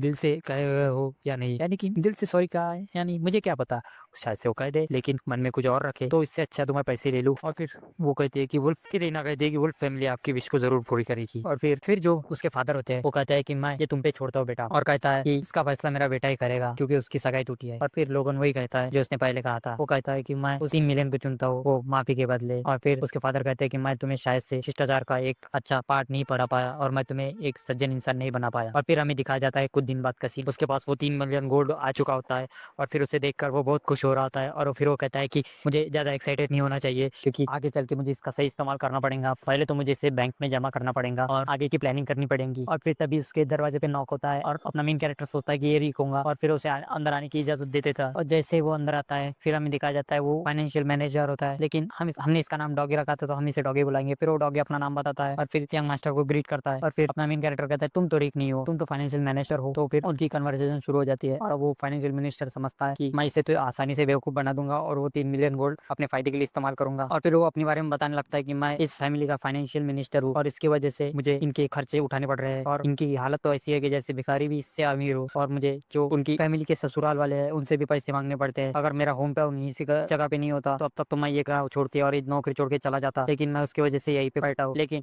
अभी जो ये घटना हुई है, जो ये 3 मिलियन गोल्ड इस घर में आया है, अब मुझे उसे लेना पड़ेगा और इसकी थोड़ी राहत मिल सकती है मुझे इससे थोड़ी सी। फिर वो अपने रोलन के बारे में अपनी सोच बताता है कि ये एक ऐसा स्टूपिड बंदा है जिससे फैमिली के बारे में कुछ नहीं पता, अब मुझे कैसे भी इसे बेवकूफ बना के वो 3 मिलियन गोल्ड ले लेना चाहिए। और फिर उसे वो मक्खन लगाने लगता है और कहता है कि मुझे आपकी चिंता थी इसीलिए मैं आपको देखने के लिए आ गया हूँ। और फिर वो उससे कहता है कि जैसे तुम पिछली बार खड़े रहे और डटे रहे इसकी वजह से मैं आपकी बहुत प्रशंसा करता हूँ यंग मास्टर, आप बहुत अच्छे। और फिर लोगन कहता है कि तुम क्या बकवास कर रहे हो। और फिर वो मैनेजर कहता है मैंने ऐसे एक्सप्रेशन को तो एक्सेप्ट नहीं किया था, मुझे लगा था कि ये बहुत खुश हो जाएगा जो इसको कभी जिंदगी में तारीफ नहीं मिली, तो मैं अगर इसकी तारीफ कर दूंगा तो शायद से मुझसे प्रभावित होकर मेरे खिलाफ अट्रैक्शन फील करेगा और मुझे अपना गुरु मान लेगा, लेकिन ये तो ऐसा एक्सपेक्टेशन जैसा कुछ हो नहीं रहा। और फिर वो अपने लोगों से कहता है कि आपकी इंटेलिजेंस की वजह से वो 3 मिलियन हमारे पास आया है, इसकी वजह से हमें थोड़ा सांस लेने की फुर्सत मिलेगी क्योंकि हमारे मैगलिन फैमिली में बहुत सी तकलीफें चालू है, इसकी वजह से हमें पैसे की बहुत किल्लत है। और वो फिर लोगन कहता है कि राहत की सांस हमारी फैमिली राहत की सांस क्यों लगी, ये पैसा मेरा है, ये मैं तुम्हें क्यों देने वाला हूँ, मैं फैमिली के लिए इस्तेमाल नहीं करने वाला। और फिर उस डॉगी को बहुत झटका लगता है और वो सोचता है क्या ये मुझे लगा था ये स्टूपिड है लेकिन ये तो रेकलेस भी है और ये सिर्फ अपने बारे में सोच रहा है, क्या ये खुद के ऊपर वो 3 मिलियन खर्चा करने की सोच रहा है। फिर वो डॉगी अपनी पास्ट के बारे में मेरी याद करने लगता है कि वो बोलता है कि मैं 20 साल से इस फैमिली का फाइनेंशियल मिनिस्टर हूँ और मुझे कैसे कैसे काम करने पड़ते हैं, मुझे लोगों के पैरों में गिरना पड़ता है, मुझे उनसे भीख मांगनी पड़ती है इस फैमिली को चलाने के लिए। फिर वो डॉगी अपना रोने लगता है और फिर अपना लोगन कहता है क्या क्या वो रो रहा है, और वो फिर कहता है क्या फैमिली की हालत इतनी खराब है। तभी वो कहता है कि हाँ हमने बैंक से 3 मिलियन का लोन लिया था और उसकी एनुअल महीने की जो ब्याज जोड़ा जाता है। और फिर लोगन बीच में बोलता है हाँ 1.5 लाख, लेकिन वो हैरान हो जाता है क्या इससे कैसे पता कि एनुअल महीने की कितनी ब्याज जाना बाकी है। फिर लोगन कहता है कि हाँ मुझे पता है, और वो कहता है क्या आपको कैसे पता। वो बोलता है कि ये अभी फसल काटने का टाइम है और जाओ फसल काटो उसे बेचो, इससे तुम एनुअल की जो किस्त है उसे भर पाओगे। तो वो मैनेजर हैरान हो जाता है। फिर वो कहता है कि हाँ को ये सब पता है, तो वो कहता है हाँ मुझे ये सब पता है। फिर वो कहता है फिर भी आप हमारी मदद क्यों नहीं करना चाहते। तो वो कहता है कि मैं अभी तुम्हारी मदद नहीं कर सकता क्योंकि मुझे इसका इस्तेमाल अपने फैमिली को मजबूत करने के लिए करना है। और फिर वो कहता है कि मुझे लगा था कि आप अपने बैनर से विरुद्ध गए, अपने फादर के विरुद्ध गए और अपने ये जो सिचुएशन है इसके अकॉर्डिंग आपने पैसा चुना, तो मुझे लगा आप फैमिली की मदद करना चाहते हैं। तो वो कहता है कि नहीं मुझे अपने फैमिली की मदद करनी है लेकिन कुछ अलग तरीके से। फिर मैनेजर अपने मन ही मन में कहता है कि बकवास करना बंद करो और वो पैसा मुझे दे दो, इससे मैं तुम्हारी फैमिली की थोड़ी राहत की सांस लेने में मदद कर सकूं। और फिर लोगन कहते हैं चलो ठीक है मान लो मैंने तुम्हें अगर पैसे दे भी दिए तो हम पूरी तरह से फल फूल सकते हैं, क्या हमारी फैमिली कंडीशन पूरी तरह से जगह पे आ जाएंगे। वो कहता है हाँ अगर तुमने हमें वो पूरे पैसे दे दिए तो हम बैंक का पूरा कर्ज उतार सकते हैं, फिर हमारे पास फुल बजट होगा, हमें 3-4 साल तक कोई टेंशन की बात नहीं है। और फिर लोगों कहता है फिर उसके बाद क्या, हमारे पास कोई स्पेशल प्रोडक्ट नहीं है जिसे बेचकर हम अपनी जो कंडीशन है उसे सुधार पाए, फिर हम 4-5 साल बाद फिर से वहीं पे आ जाएंगे जहाँ पे अभी हम हैं। और फिर लोगों कहता है कि मैं इस पैसे का इस्तेमाल करके ऐसी कोई सिचुएशन क्रिएट करना चाहता हूँ, ऐसा निर्माण करना चाहता हूँ जिससे हम हमारी फैमिली को इसका प्रॉफिट और हम इस सर्कल से निकल जाए, जो हम 5 साल बाद फिर वापस से गरीब हो सकते हैं, हम वो नहीं होना चाहते। इसीलिए मैं चाहता हूँ कि मैं अपने आप को ऐसा काबिल बनाऊँ कि मैं कुछ अपनी फैमिली को अलग से सपोर्ट कर पाऊँ। और फिर वो जो उसका डॉगी होता है वो कहता है कि क्या मैं जिस बदमाश यंग मास्टर को जानता हूँ क्या ये वही है, लेकिन इनके तो बोलबाला अलग ही हो चुकी है। और फिर लोगन कहता है कि आपको मेरे को एक फेवर करना पड़ेगा। फिर वो कहता है क्या क्या फेवर करना है, और फिर वो कहता है कि मैं कुछ मर्सनरीज को हायर करना चाहता हूँ, तो प्लीज आप उसे हायर करने में मेरी मदद करो। फिर वो एक स्माइल देता है और फिर हमें एक बैग दिखाया जाता है जो पड़ा है। फिर हमें की सिचुएशन दिखाई जाती है जो कहता है कि आप यहाँ से कहाँ जा रहे हो, आप क्यों जा रहे हो यहाँ से, अभी तो आप ट्रेनिंग से वापस आए हो। तो फिर वो कहता है कि हाँ मुझे जाना पड़ेगा, अभी अभी पैसा है, मुझे उसका इस्तेमाल तो करना पड़ेगा ना। फिर लोगन कहता है कि मुझे जाना पड़ेगा, मुझे पैसा कमाने के लिए जाना पड़ेगा। तो फिर रिक कहता है कि आपके पास तो अभी भी पैसे आए हैं और आपको और पैसे कमाने के लिए जाना है। फिर रिक कहता है कि लेकिन आपकी वजह से पहले हमारी फैमिली की सिचुएशन बहुत ही खराब है, हमारे जो कैसल है उसका एनवायरमेंट पहले स्ट्रिक्ट है और उसकी वजह से सारी जगह पे टेंशन है, और आप ऐसे चले जाएंगे तो वो बहुत ही गुस्सा होंगे आपके ऊपर, आपके फादर। तो फिर वो कहता है कि मैं उन्हें बिना बताए जाने वाला हूँ। फिर पीछे से चिल्ला के कहता है क्या आप बिना बताए जाने वाले हो, आप ऐसा कैसे कर सकते हैं। और फिर लोगन कहता है कि मेरी रेपुटेशन वो पहले ही गिर चुकी है तो तुम चुप रहो, और फिर अगर वो और भी गिर जाए तो मुझे उससे कोई फर्क नहीं पड़ने वाला। और फिर वो कहता है कि मैं यहाँ से जाने वाला हूँ। तो फिर लोगन कहता है कि ये टाइम पर मुझे बाहर जाना ही पड़ेगा क्योंकि मुझे बाहर क्या हो रहा है वो सब कुछ पता है, तो इसी टाइम पर मुझे बाहर जाना पड़ेगा। क्योंकि पिछली बार भी मैं जब इस टाइम पर बाहर गया था क्योंकि मैं मर्सनरी बन चुका था तो मुझे बाहर की सिचुएशन पूरी पता है। और फिर लोगन कहता है कि मुझे उस आदमी के बारे में पता लगाना पड़ेगा। और फिर पीछे से कहता है कि आप ये सोचते हो कि इस एज में आप यहाँ से भागने की कोशिश कर रहे हो, क्या आप ये सोच रहे हो कि आप यहाँ से भाग जाओगे। तो अपना लोगन कहता है कि तुम बहुत जिद्दी हो यार। और फिर रिक वहीं पे लेट जाता है और कहता है कि अगर तुम्हें जाना है तो यहाँ से मेरी लाश के ऊपर से जाना पड़ेगा। यार ये हर एक वीडियो में यार एक ना एक मीम आ ही जाता है जैसा जो उसकी याद दिला दे, तो मैं उसको भी आगे लगा दूंगा। तो चलो जाना है तुझे, जाना है, जा चल जा, मेरी रास्ते सुधर के जा, चली जा, शर्म नहीं आए है। तो चलो आगे बढ़ते हैं। और फिर अपना लोगन उसके पैर मुंह के पास लेके जाता है और कहता है कि हाँ ठीक है मैं तुम्हारे ऊपर से भी चला जाऊंगा। फिर रिक घबरा जाता है और फिर लोगन हंस के कहता है टेंशन मत लो, मैं तुम्हारे ऊपर पैर रख के नहीं जाने वाला। तो फिर वो वहां से चला जाता है। और फिर जाते जाते अपना रिक लोगन से पूछता है कि आप ऐसे क्यों जा रहे हो। तो फिर लोगन कहता है कि टेंशन मत लो, मैं ऐसे ही नहीं जाने वाला, मैं एक लेटर लिख के जाने वाला हूँ। फिर वो रिक कहता है लेटर। और फिर कुछ देर बाद का सीन दिखाया जाता है जहाँ रिक के पूरे लग चुके हैं, उससे समझ में आ जाता है कि हम मेरे पूरे घोड़े लग चुके हैं। और फिर वो लेटर वो पेट्रियार्च के हाथ में दे देता है और वो पढ़ने लगते हैं। और फिर वो बहुत गुस्सा हो जाते हैं और उस लेटर को पढ़ने लगते हैं। उसमें लिखा होता है लोगों ने कि मेरी एंगेजमेंट टूटने की वजह से मैं बहुत सैड हूँ और मैं कुछ थोड़ी सी फ्रेश हवा लेने के लिए वेकेशन पे बाहर जा रहा हूँ। यानी उसने उल्टा दाव उसी के फादर के ऊपर फेंक दिया रहता है। एंगेजमेंट इसी ने तोड़ी, इसी ने एंगेजमेंट टूटने के बदले पैसे मांगे और वो उसके फादर को बोल रहा है कि मैं बहुत दुखी हूँ। और फिर उसका फादर कहता है लोगन तू कमीने के बच्चे, अरे अरे कमीना मैं तो खुद को गाल दे रहा हूँ। और फिर कहता है कि तू कमीनी, मैं तुम्हें छोड़ूंगा नहीं, तुम ऑफिस को आओ। और फिर उधर रिक का सीन दिखाया जाता है जो रो रहा था, उसे लगता है कि अब उसे जान से मार दिया जाएगा। और फिर हमें मैकगिल फैमिली का पास दिखाया जाता है जिसमें उसमें कहा जाता है कि अपना स्टोरी राइटर बता रहा है कि भाई उसकी फैमिली पहले बहुत स्ट्रॉन्ग थी और वो इन फैमिलियों के बीच में टॉप पर आया करती थी, लेकिन अभी वो इतने नीचे दर्जे पे है क्योंकि उसके जो फादर है अपने मेन कैरेक्टर के, इसके जो मेन पेट्रियज है उसकी वजह से ये अभी फैमिली यहाँ पे आई। भाई बोला था ना मैंने कि इसकी फैमिली पीछे आने का कारण यही है। अब अभी देखो अपने स्टोरी राइटर ने भी कह दिया है कि इसका कारण वो ये, तुम्हारा भाई कभी गलत नहीं हो सकता। तो चलो वीडियो को आगे बढ़ाते हैं। और फिर स्टोरी राइटर कहता है कि उसके फादर जो है वो बहुत भोले है, ये बोला है, अगर ये बोला है तो फिर दानो किसे कहते हैं। हाँ आगे आगे बताता है। वो बोलता है कि ये भोला है और जो अपने प्राइड के लिए कुछ भी कर सकता है, ऐसे घमंडी लोग की वजह से ही इनकी फैमिली पीछे आ चुकी है और इसको कोई भी बेवकूफ बना रहता है और उसकी इसी नेचर की वजह से इससे बहुत सी प्रॉपर्टी छीन ली गई और इसे गरीबी में धकेल दिया गया। इसको सिर्फ प्राइड का लालच देके इसे सिर पर चढ़ाकर सिर्फ फैमिली से पूरी संपत्ति छीन ली गई। फिर हमें लोगन दिखाया जाता है जो सिटी में आ चुका होता है और वो कहता है कि मुझे उस सर्कल से बाहर निकलने के लिए, मेरे अपने फैमिली को उस गरीबी के सर्कल से बाहर निकालने के लिए मुझे कुछ ऐसा फैमिली बिजनेस शुरू करना पड़ेगा जिससे हमारे पास इनकम आती रहे, और इसीलिए मैं यहाँ पे आया हूँ। उस सिटी का नाम बताया जाता है जो है कालिया। अरे भाई वो कालिया नहीं, इस सिटी का नाम कालिया है, सच में कालिया है यार। अरे भरोसा करो यार मुझ पे, सच में उस राइटर ने खुद से बोला इसका सिटी का नाम कालिया है, लेकिन इसका पूरा नाम मैं अभी बता देता हूँ तुमको। अरे यार इसको तो सच में कालिया ही कहते हैं, इसका नाम ही कालिया है यार। चलो बैक टू स्टोरी। और फिर वो लोगन इधर उधर घूमने लगा है। उसमें बहुत से चहल पहल होती है उस सिटी में, जो सबसे बड़ी ट्रेडिंग सिटी मानी जाती है उनकी कंट्री की। और फिर वो वहाँ पे आसपास घूमने लगता है जहाँ पे कुछ लोग अपना सामान बेचने की कोशिश कर रहा है, कुछ सीड बेच रहा है, कोई शील्ड बेच रहा है, कुछ तलवार बेच रहा है, कोई फल बेच रहा है। और फिर वो लोगन कहता है कि इन सबको देखने के बाद मुझे पता चल रहा है कि मेरी मैग्नुल फैमिली कितनी लाचार है और वो कितनी गरीब है। और फिर लोगन कहता है कि मुझे इन सब पे ध्यान नहीं देना चाहिए और मुझे उस आदमी को खोजने में ध्यान देना चाहिए, इसके लिए मैं यहाँ पे आया हूँ। अबे यार किसको ढूंढने आया है यार, ये जल्दी बता भी नहीं रहा, सिर्फ आदमी आदमी कर रहा है। और फिर लोगन कहता है कि मेरी मेमोरी के अकॉर्डिंग वो अपने पास्ट लाइफ में, मैं अपनी जवानी के टाइम पर वो इसी किसी गलियों में रहा करता था। उसका असली नाम फिलिपिन क्लाउड था, जो सोने के कीड़े के नाम पर फेमस हुआ था इसी गलियों के बीच में। सोने का कीड़ा, गोल्डन बग के नाम से उसका नाम फेमस हुआ था। भाई बोलो ऐसे ऐसे नाम रहते हैं यार। फिर लोगों ने नेशन के बारे में बताया जो सबसे स्ट्रॉन्गेस्ट नेशन जो पेरिस एम्पायर के अंदर है और वो ऐसा नेशन है जो मेरिट सिस्टम पे निर्भर होता है। उसमें कुछ परवाह नहीं करता कि तुम लड़का हो या लड़की, अगर तुम में टैलेंट है तुम ऊंचाई पे छू सकते हो। और वो नेशन ऐसा है कि वहाँ पे अगर तुम्हारे पास पैसा या पावर है तुम उसको एंजॉय कर सकते हो, तुम उससे कुछ भी कर सकते हो वहाँ पे। और ये कोई रूल नहीं है कि तुम उसी नेशन के हिस्सा होने चाहिए हो। जैसे जो अपना क्लाउन है वो वहाँ पे जाके बहुत मजा कर रहा था और फिर वो वहाँ जाके इतना बड़ा बिजनेसमैन बन गया कि वो पूरे एम्पायर को तक हिला सकता था, यानी कि उस दुनिया का वो अंबानी बन चुका था। और कुछ लोग तो उसे ग्रैंडिया किंगडम का ट्रेटर भी कहते हैं, यानी गद्दार, लेकिन वो आदमी अपने ग्रैंडिया किंगडम को पैसे से सपोर्ट भी करता था। फिर लोगों की नजर वो एक गली में बच्चे की तरफ जाती है और फिर वो कहता है क्या ये वही है, और फिर हमें दिखाया जाता है जो कहता है कि वो बच्चा कहता है कि यार उन्होंने मेरे साथ स्कैम कर दिया यार। और फिर वो कहता है कि मैं जिंदा कैसे रहूंगा यार, इतना इन्होंने मेरे साथ इतना बुरा स्कैम कर दिया। और फिर लोगन कहता है कि मुझे समझ में आया है कि आसपास की बातों पे कि इसका जो बिजनेस है वो ठप पड़ चुका है और ये डूब चुका है और इसे खुद से देखना ये तो बहुत ही हॉरिबल है और बहुत ही डरावना है। और फिर वो बंदा कहता है क्या मुझे मर जाना चाहिए, लेकिन तभी उसके पास लोगन आता है।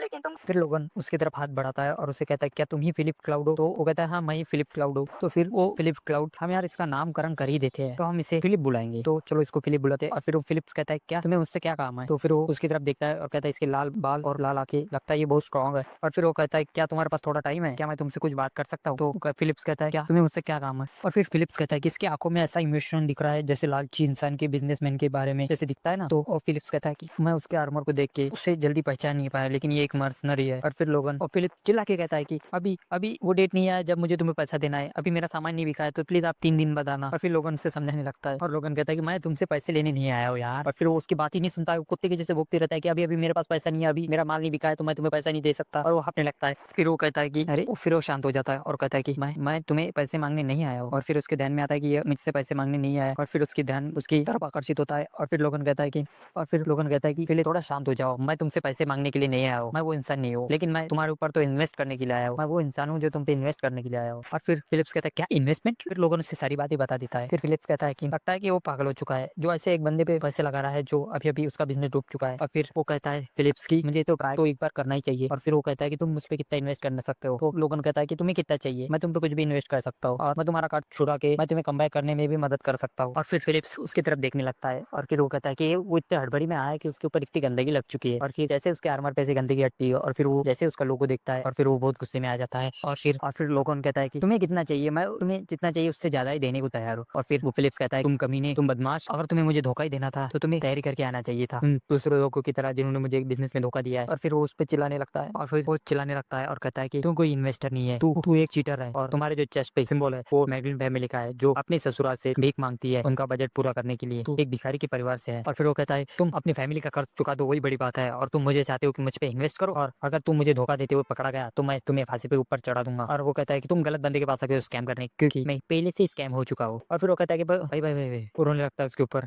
और उसे झटकने लगता है। उसकी जजमेंट्स की वो बहुत ही अच्छी है, उसने मुझे देख के पहचान लिया कि मैं मैग्निल फैमिली से हूँ जो एक भिखारी का परिवार है। और फिर वो कहता है कि वो अभी उदास हो चुका है, मैं उससे कैसे खुश करूँ? फिलिप्स कहता है कि मेरे पास ना खाने के और ना ही मरने के पैसे है और तुम यहाँ पे आ चुके हो मुझे स्कैम करने को। और फिर लोगों उसे कहता है कि फिलिप्स इधर देखो। और फिर वो अपने हाथों में एक फोर्सोरा को जनरेट करता है और फिर फिलिप्स कहता है क्या फोर्सोरा? इतने कम एज में इसने फोर्सोरा के अवेक कर लिया है, ये तो एक जीनियस है। और फिर वो कहता है कि एक फोर्सोरा यूजर मुझे क्यों चीट करने के बारे में सोचेगा, मुझे स्कैम करने के बारे में सोचेगा। और फिर वो पोलाइट हो जाता है और कहता है कि मुझे माफ कर देना, हाल ही में मेरे साथ बहुत स्कैम हो चुका है तो मैं बहुत सेंसिटिव हो चुका हूँ और मैं हर किसी पे शक करने के लिए माफी चाहता हूँ। और फिलिप्स कहता है कि आपको मुझसे क्या काम था? फिर वो लोगन कहता है कि मैं तुम्हें हायर करना चाहता हूँ, वो भी हमेशा के लिए। फिलिप्स कहता है क्या क्या मुझे हायर करना चाहते हैं, वो भी हमेशा के लिए? और फिर वो जो फिलिप्स होता है वो कहता है कि मुझे नहीं लगता कि आप मुझे नौकरी पे रख सकते हैं, आपकी फैमिली की बैकग्राउंड देख के मुझे ऐसा लगता है कि आप पहले से कर्ज में डूबे हुए हैं। तो वो कहता है कि लोगन कहता है तुम्हें पैसा कितना चाहिए तुम वो बोलो। वो कहता है कि मेरा 2.5 लाख रुपए कर्जा है। और फिर वो अपने बैग सामने रखता है, उसमें से 2.5 लाख निकाल के देता है और कहता है कि ये अपना कर्जा चुका देना और ये 50,000 ऊपर से। पैसा ही पैसा, भाई का तेवर ही अलग है, भाई का तो हो रहा ही अलग है, भाई ने तो उसके मुंह पे पैसा फेंक के मारा है। और फिर उसे देख के तो फिलिप्स की हट के हाथ में आ जाती है और फिर वो फिलिप्स हैरान हो जाता है कि इतना पैसा सारा देख के। और फिर लोगन कहता है ये ले 5 लाख ले और चल मेरे साथ। और वो उसे हायर करने के लिए उसको अपनी तरफ खींच लेता है। और फिर वो जो फिलिप्स होता है उसे लोगन में तो एक एंजल की तरह नजर आता है, उसके पंगिंग। और फिर फिलिप्स को एक कॉन्ट्रैक्ट साइन करने के लिए कहा जाता है जिसके ऊपर उसका एक ब्लड डाला जाता है और फिर वो उसे साइन कर लेता है। और फिर वो बाकी जो मैजिशियन होती है वो कहती है कि कांग्रेचुलेशन, आपने एक कॉन्ट्रैक्ट साइन किया है और अगर आप अपने मास्टर को हार्म करने की कोशिश करते हैं तो आपको भी दर्द होगा और आपकी जिस्म से रूह निकल जाएगी। और अगर आपको ये कॉन्ट्रैक्ट तोड़ना है तो आपको या तो एक हायर का नाइट बनना पड़ेगा और अपना फोर्स और अवेक करना पड़ेगा, या फिर आपको एक मैजिशियन के पास जाके इससे 4 गुना पैसे देके इस कॉन्ट्रैक्ट को तोड़ना पड़ेगा। और फिर वो वहां से चले जाते हैं। और फिर जो अपना फिलिप्स होता है उसको लगता है कि इसके साथ फिर से स्कैम हो चुका है, जिससे वो एंजल मान रहा था वो तो एक शैतान है एक डील में। और फिर वो कहता है कि इस आदमी ने मुझे अपने बंधन में स्लेव बना लिया है, वो भी इतने महंगे कॉन्ट्रैक्ट के साथ।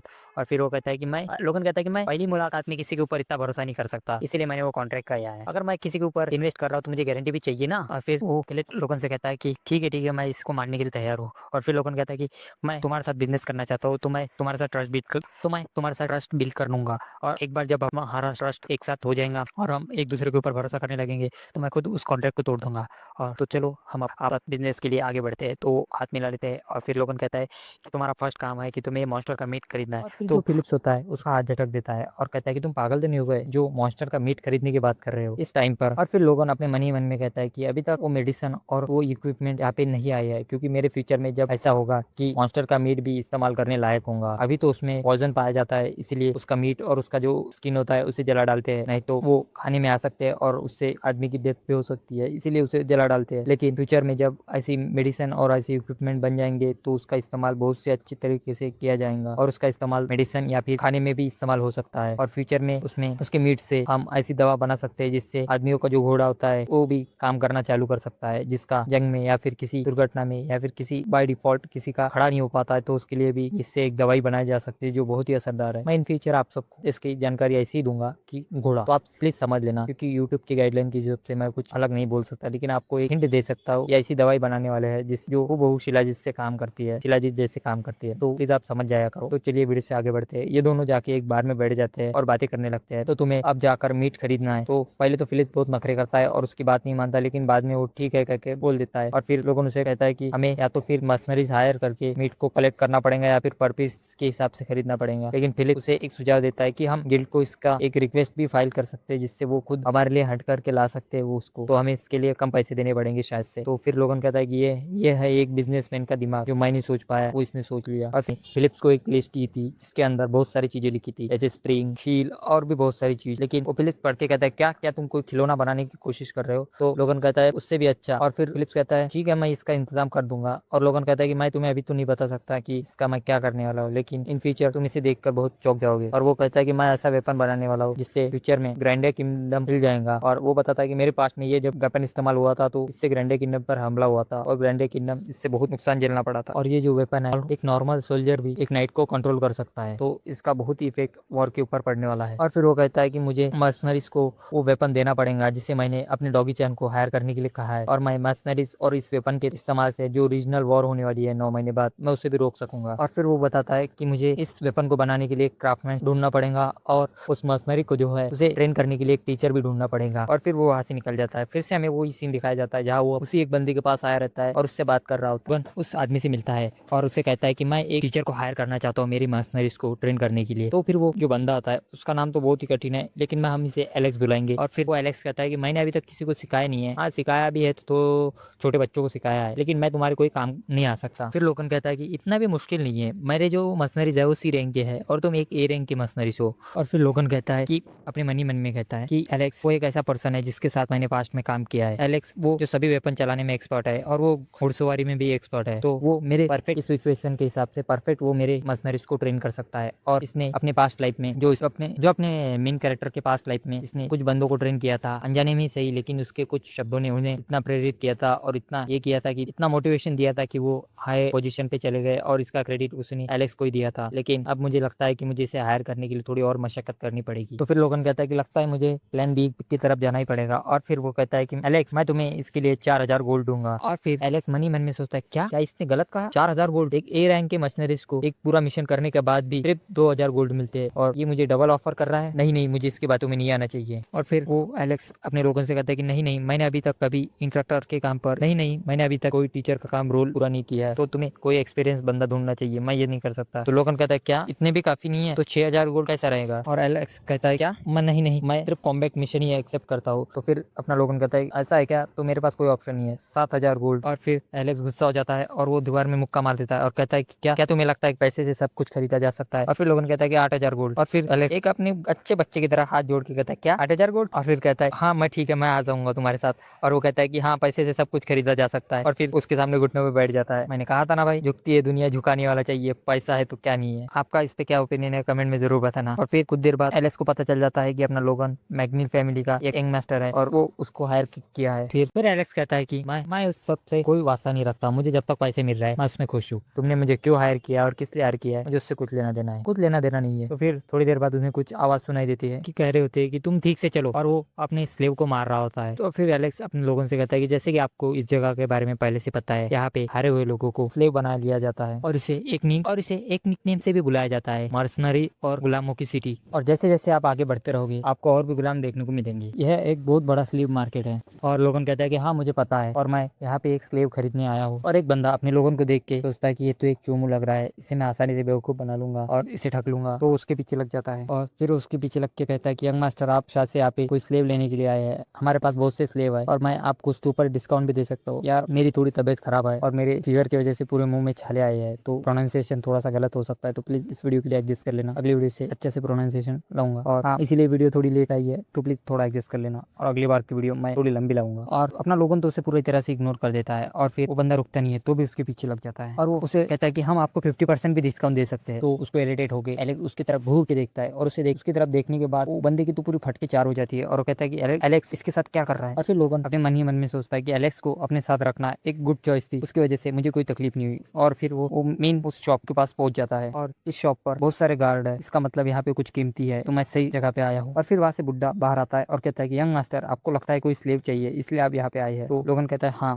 और फिर लोगन कहता है कि हाँ मुझे एक डॉग चाहिए। तो ओल्ड मैन कहते हैं कि हाँ आप सही जगह पे आए हैं। वो बुड्ढा कहता है आइए अंदर चलिए, हमारे पास दूसरी रेस के भी स्लेव है। फिर उसकी नजर एक कोने में जाती है जहाँ पे एल्फ होती है और फिर वो जो मर्चेंट होता है बुड्ढा, वो कहता है कि हाँ इनको थोड़ा पालना और संभालना थोड़ा मुश्किल होता है और ये थोड़े हाई रेस पे करते हैं, यानी बहुत महंगे बिकते हैं। अगर आपको किसी एल्फ की लोकेशन पता हो तो आप प्लीज हमें बता सकते हैं, क्योंकि इनको पकड़ना बहुत मुश्किल होता है, तो इन्हें पकड़ने के बाद हमें थोड़ा हाई रेट पे ही बेचना पड़ता है। फिर लोगन कहता है कि बकवास करना बंद कर और उसे मेरे पास लेके आओ। और हमें बताया जाता है कि वो एक डॉट को तरफ इशारा कर रहा होता है और फिर वो बुड्ढा कहता है कि वेल आपने तो बहुत ही अच्छा पीस सुना है और ये एक डॉट है जो एक्सीलेंट लेवल पे है। और फिर लोगन उसे देखकर हैरान हो जाता है। फिर लोगन कहता है कि मैंने एक्सपेक्ट नहीं किया था कि मुझे यहाँ पे एक एक्सपर्ट लेवल का डॉग मिल जाएगा। डॉग जो ऐसी रेस है जो सामान बनाने में और उसे रिपेयर करने में बहुत ही एक्सपर्ट होते हैं, जो बचपन से लेके बूढ़ेपन तक और मरने तक उसे वही काम करते रहते हैं और उन्हें अपने इस पे बहुत प्राइड होता है कि उनकी चीजें जो बनाते हैं उसके ऊपर। और फिर लोगन कहता है कि और फिर लोगन उसका प्राइस पूछता है, तो बुढ़ा आदमी कहता है कि इसका प्राइस है 2 लाख गोल्ड। और फिर लोगन बहुत ही गुस्से में उसके तरफ देखने लगता है और कहता है क्या तू मुझे पागल बना रहा है। और फिर वो बुढ़ा कहता है हाँ, मुझे प्राइस कम करने के लिए मत कहना। और फिर वो खुद से ही कहता है कि मैं इसे 50,000 गोल्ड में ही दूंगा, उसके नीचे और मुझे करने के लिए मत कहना। और फिर वो नेगोशिएशन कंप्लीट हो जाती है और फिर वो बुढ़ा वहां से उसने भगा के कहता है कि फिर से यहाँ पे कभी मत आना। और फिर एलेक्स कहता है कि ये तो बहुत अच्छी नेगोशिएशन थी, एक साथ हमने 1.5 लाख गोल्ड कम करवा लिए। और फिर वो डॉग अपने लोगों से कहता है कि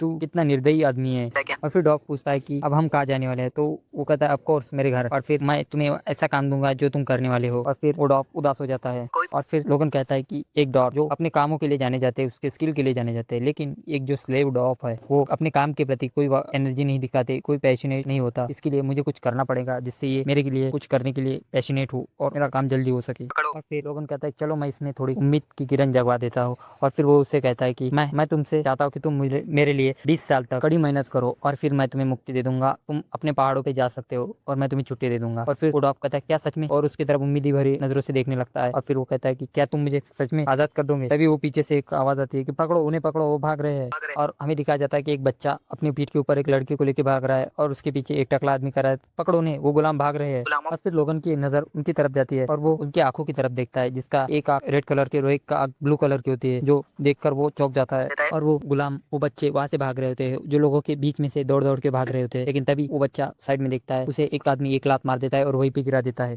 और फिर वो आदमी उससे कहता है कि टकले से कि मैंने इन्हें पकड़ लिया है, जल्दी से यहाँ। और फिर वो टकला बंदा कहता है कि तुम्हारी हिम्मत कैसी हुई यहाँ से भागने की और मुझे काट के भागने की। लगता है बच्चे ने उसे काट लिया है और फिर उसे लाश से मारने लगता है। और फिर वो उसकी बहन को प्रोटेक्ट कर रहा होता है, तो उसकी बहन उसे बोलती है जल्दी से हट जाओ, मुझे प्रोटेक्ट करने की कोई जरूरत नहीं है। तो तभी एलेक्स कहता है अपने मेन कैरेक्टर से कि चलो यहाँ से, ये सब तो यहाँ पे कॉमन है। लेकिन लोगन कहते हैं लेकिन वो, और फिर लोगन कहते हैं उनकी ब्लू आंखें, सॉरी उनके ब्लू बाल और उनके रेड आंखें वो मुझे कुछ फेमिलियर फील करा रहे हैं। और फिर लोगन कहता है विक्टर। और फिर एलेक्स कहता है क्या, तो वो कहता है कि नहीं मुझे थोड़ा वक्त दो, मुझे सोचने दो। और फिर लोगन कहता है कि मैंने कभी नहीं सोचा था कि मैं ग्रेट किलर से मिलूंगा यहाँ पर। मेरी पास्ट लाइफ में एक और यूजर था, अच्छा जो स्लेव था, उसने अपने मालिक को ही मार के वहां से भाग गया, लेकिन उसके पीछे जो काउंटलेस नाइट्स पड़े थे उनको भी उन्होंने मार दिया, उसने मार दिया। और फिर 10 साल बाद वापस आया एक और यूजर बन के, और वापस आने के बाद पहले उसने उस फैमिली को खत्म किया, उसने उसे खरीदा था और स्लेव बनाया था, और ग्रैंडिया किंगडम के सभी नोबल को मारना स्टार्ट कर दिया जो स्लेव्स को खरीदते और बेचते थे, और ओरा यूजर के होते हुए उसे एक नोबल स्लेयर का टाइटल दे दिया। और अभी टाइमलाइन के हिसाब से ये इसे खरीदा नहीं गया है, अगर इसे 1 साल के अंदर मैं खरीद लेता हूँ और मैं इसे ट्रेन करता हूँ तो मेरे पास एक और यूजर हो सकता है, लेकिन इसके अंदर एक प्रॉब्लम है। और फिर लोगन कहता है कि उसमें लेकिन एक प्रॉब्लम है, और फिर वो उस टकले बंदे को को काट लेता है और फिर लोगन कहता है कि ये एक लीथल वेपन है जो अपने मालिक को ही मार सकता है, या तो फिर मैं इसे अपने टीम में शामिल कर लेता हूँ अभी और इसे अपने कमांड में ले लेता हूँ, नहीं तो फिर इसे मुझे अभी मारना पड़ेगा। और फिर वो टकला बंदा उसके ऊपर लाश से हमला करने लगता है, लेकिन तभी उसके बीच में एक तलवार आ जाती है और उसे रोक लेती है। और फिर टकला उधर देखता है और फिर वो देखता है और कहता है किसकी हिम्मत हुई मेरे बीच में आने की। और फिर वो साइड में देखता है जहाँ पे लोगन खड़ा होता है और फिर वो कहता है लगता है कि तुम कोई कस्टमर हो, आपको इसमें पढ़ने की कोई जरूरत नहीं है। और वो कहता है कि वो गुलाम सुन नहीं रहे थे इसलिए मैं उन्हें ट्रेन कर रहा था। और फिर वो टकला कहता है कि मैं आपकी कैसी सेवा कर सकता हूँ, तो लोगन कैसा आता है, फिर लोगन कहता है कि मैं उन्हें खरीदना चाहता हूँ। और फिर वो टकला बंदा कहता है कि ये एक रेयर पेशी अपनी लाल आंखें और ब्लू आंखें इसकी वजह से पॉपुलर है, तो आपको उसकी ज्यादा कीमत देनी पड़ेगी। और वो कहता है कि इसकी कीमत 10,000 गोल्ड है। तो फिर लोगन कहता है कि तुम मुझे पागल समझते हो क्या, एक जवान हट्टे कट्टे आदमी की भी कीमत सिर्फ 300 गोल्ड है और तुम इन बच्चों की कीमत 10,000 बता रहे हो, वो भी एक की। और फिर लोगन कहता है कि इन बच्चों की हालत भी ठीक नहीं है और तुम इनकी 30 गुना प्राइस हाई करके बता रहे हो, तुम्हें शर्म नहीं आती। और फिर वो लड़की भी शर्मान लगती है और नीचे देखती है, रोने लगती है, अपने भाई की तरफ देखती है। और वो टकला बंदा कहता है कि आपको शायद से इनकी रेस के बारे में नहीं पता, लेकिन लोगन कहता है कि तुम मुझे मूर्ख नहीं बना सकते, मैं इनके एक बच्चे के 500 रुपए दूंगा, 500 गोल्ड दूंगा और दोनों के 1000। तो वो टकला कहता है कि सर आप शायद से गलत हो, इससे तो मेरी उनकी खरीदी भी नहीं निकलेगी, मैंने तो इससे हाई रेट पे उनको खरीदा है। तो लोगन कहता है क्या तुम मुझे पागल समझते हो, मैं एक स्लेव की कीमत भी नहीं समझ सकता। और वो अपनी तलवार टाइट पकड़ लेता है। वो टकला बंदा डरने लगता है और फिर वो टकला बंदा मन ही मन में सोचता है कि वो बच्चे प्रॉब्लम ही रहे हैं, वो अभी भी प्रॉब्लम है और फ्यूचर में प्रॉब्लम होंगे, तो इससे अच्छा मैं उन्हें अभी बेचकर अपना प्रॉफिट ही कर लेता हूँ। और फिर वो कहता है ठीक है सर, मैं आपके साथ बिजनेस करके खुश हुआ। और फिर हमें प्रेजेंट का सीन दिखाया जाता है। वो विक्टर जो होता है वो एलेक्स के पीठ पे होता है और वो फिर वो जाग जाता है आंखें खोल के। और फिर एलेक्स कहता है कि मुझे नहीं लगा था कि तुम इतने जल्दी जागोगे।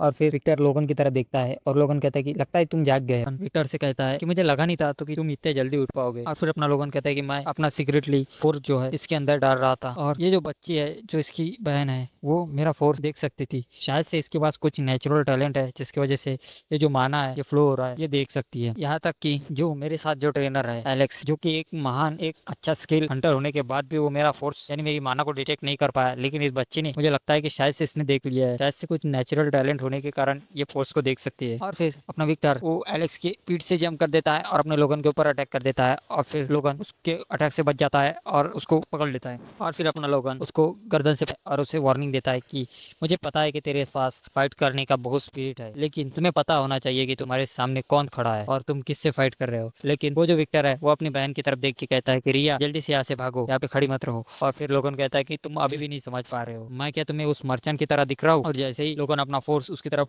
बढ़ाता है वो विक्टर की भी फटके हाथ में आ जाती है, वो भी टेंशन में आ जाता है। और फिर अपना लोगन उनसे कहता है कि तुम्हें क्या लगता है कि मैं तुम्हें छोड़ नहीं सकता, मैं तुम्हें यहाँ से भगा नहीं सकता, अगर तुम मेरी बात मानोगे तो मैं तुम्हारी बहन की सुरक्षा और मैं तुम्हारी सुरक्षा इसकी गारंटी देता हूँ, जब तक तुम मेरी बात मान रहे हो। अगर तुमने फिर से ऐसा कुछ करने की कोशिश की तो सॉरी फॉर बैकग्राउंड नॉइज के लिए आप मुझे माफ कर देना यार, मैं थोड़ा सा कैसा रोड से के पास ही वीडियो रिकॉर्ड करता हूँ तो गाड़ियों की आवाज आ जाती है थोड़ी सी, तो प्लीज थोड़ा माफ कर देना मुझे ऑडियो क्वालिटी के लिए। मैं जल्द से जल्द माइक लेने की कोशिश करूंगा और मेरी थोड़ा तबियत खराब थी इसलिए वैसा वीडियो थोड़ी लेट आई है, तो थोड़ा एडजस्ट कर लेना। चलो वीडियो को आगे बढ़ाते हैं। और वो कहता है कि अगर तुमने फिर से मेरे खिलाफ बगावत करने की कोशिश की या फिर कोई भी कदम उठाया तो मैं उसी मर्चेंट के पास तुम्हें छोड़ दूंगा, लेकिन मैं तुम्हें अकेला नहीं तुम्हारी बहन के साथ वहां जाके छोड़ दूंगा, समझ में आया। और फिर लोगन उससे छोड़ देता है और वो नीचे गिर जाता है। और फिर लोगन विक्टर से कहता है कि मैं तुझे एक नाइट बनाना चाहता हूँ। और हाँ तुमने सही सुना। तो विक्टर कहता है क्या मास्टर आप मुझे नाइट बनाना चाहते हैं। तो वो लोगन कहता है कि हाँ मैं एक तुझे ऑनरेबल नाइट बनाना चाहता हूँ, जो एक नाइट बन जाता है वो एक नोबल भी कहलाता है और इसकी वजह से तुम अपना जो स्लेव का टैग है उसे भी रिमूव कर सकते हो और सिर्फ तुम ही नहीं तुम्हारी सिस्टर जो है उसके भी जो फ्यूचर में स्लेव का टाइटल है वो हट जाएगा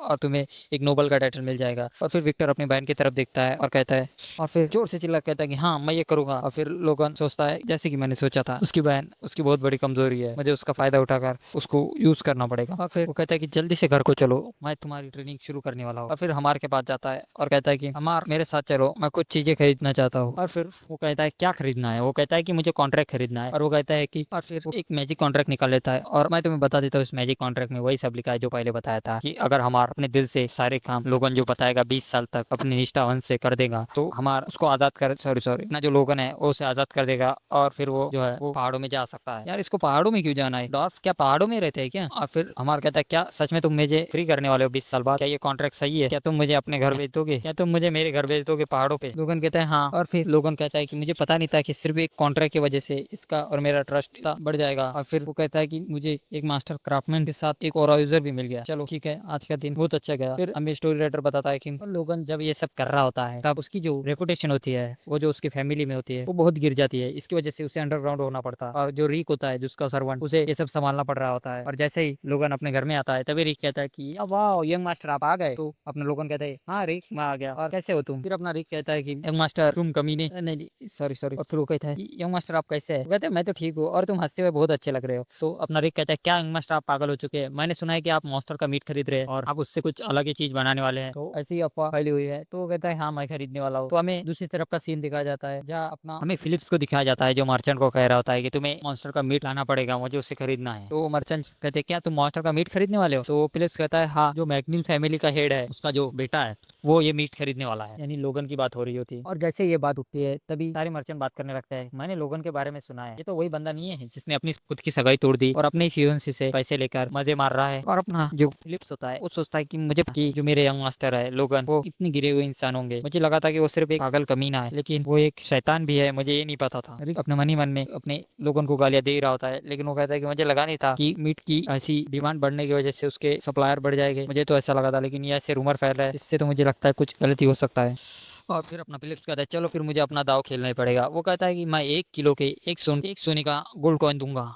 यानी एक गोल्ड कॉइन के बदले 1 किलो खरीदने की बात हो रही है। और फिर तुम्हें तो पता है अगर कोई पैसे के बदले कचरा भी खरीद रहा हो तो लोग कचरा भी जमा करके उसे बेचने लगते हैं। तो वो लोगों में भीड़ बढ़ जाती है और सभी जगह रूमर फैल जाता है कि यंग मास्टर पैसे उड़ा रहे हैं, जो 1 किलो में मॉन्स्टर का मीट एक सोने के दाम में खरीद रहे हैं। और ये सब जो बातें हैं वो रीक ने लोगों को बता रहा होता है जो आसपास रूमर फैले हैं उसके बारे में। तो अपना जो ये सब बातें हैं उसके साथ में लोग आए हैं वो भी सुनते हैं और वो सब शर्मिंदा हो जाते हैं कि यार मैंने किस आदमी को फॉलो किया है। और फिर अपना रिक कहता है कि आपको इसके बारे में सोचना चाहिए, लेकिन अपना जो लोगन है वो कहता है कि अरे रिक तुम इसके बारे में टेंशन मत लो, थोड़ी देरों बाद ये रूमर ऑटोमेटिक गायब हो जाएगी। और फिर अपना जो लोगन है वो कहता है कि इसके बारे में तुम्हें टेंशन लेने की कोई जरूरत नहीं, लेकिन जो रिक होता है वो कहता है कि इसके बारे में तो आपको टेंशन लेना चाहिए क्योंकि ये रूमर जो है अपने यंग मास्टर यानी महाराज के पास भी पहुंचे है, तो आपको उनको शायद से आंसर देना पड़ेगा। वो बहुत गुस्से में। और फिर वो जो पेट्रियाज होता है वो गुस्से में अपने लोगों की तरफ देखता है और कहता है कि तुम्हारी ट्रिप कैसी रही। तो अपना लोगन कहता है कि मुझे ट्रिप में मजा आया, मैं घुमा फिरा अच्छे से मजा किया। और फिर जो पेट्रियाज होते हैं वो कहते हैं कि मैंने जो रूमर सुने हैं क्या वो सच है। और वो अपना लोगन होता है वो कहता है कि हाँ रूमर जो फैलते हैं वो कुछ दिनों बाद ऑटोमेटिक गायब हो जाते हैं, आपको इसके बारे में ज्यादा टेंशन लेने की जरूरत नहीं है। तो ये सब सुनने के बाद उसकी जो स्टेप मदर होती है यानी पेट्रियाज की वाइफ दूसरी वाली वो ट्रिगर हो जाती है और वो चिल्लाने लगती है देखो हनी इसको तो अपने फैमिली के बारे में कुछ नहीं पता और इसे सिचुएशन के बारे में कुछ अता पता तक नहीं है और इसे अपने फैमिली के ओनर के बारे में सोचना चाहिए, ये तो कुछ भी नहीं सोच रहा। तभी लोगन बीच में कहता है कि मदर मैं अपने सगाई के टूटे हुए पैसों का यूज कर रहा हूँ, मैं कोई आपके पैसे का यूज नहीं कर रहा हूँ ये सब करने के लिए। और फिर जो उसकी वाइफ होती है वो चिल्लाने लगती है कि देखो हनी ये कैसे बात कर रहा है। तो अपना पेट्रियाज कहता है कि तुम शांत हो जाओ, तो भी वो शांत नहीं होती और फिर से बड़बड़ चालू लगती है कि देखो इसे अपने फैमिली के बारे में कुछ नहीं पता और ये ऐसे बकवास कर रहा है।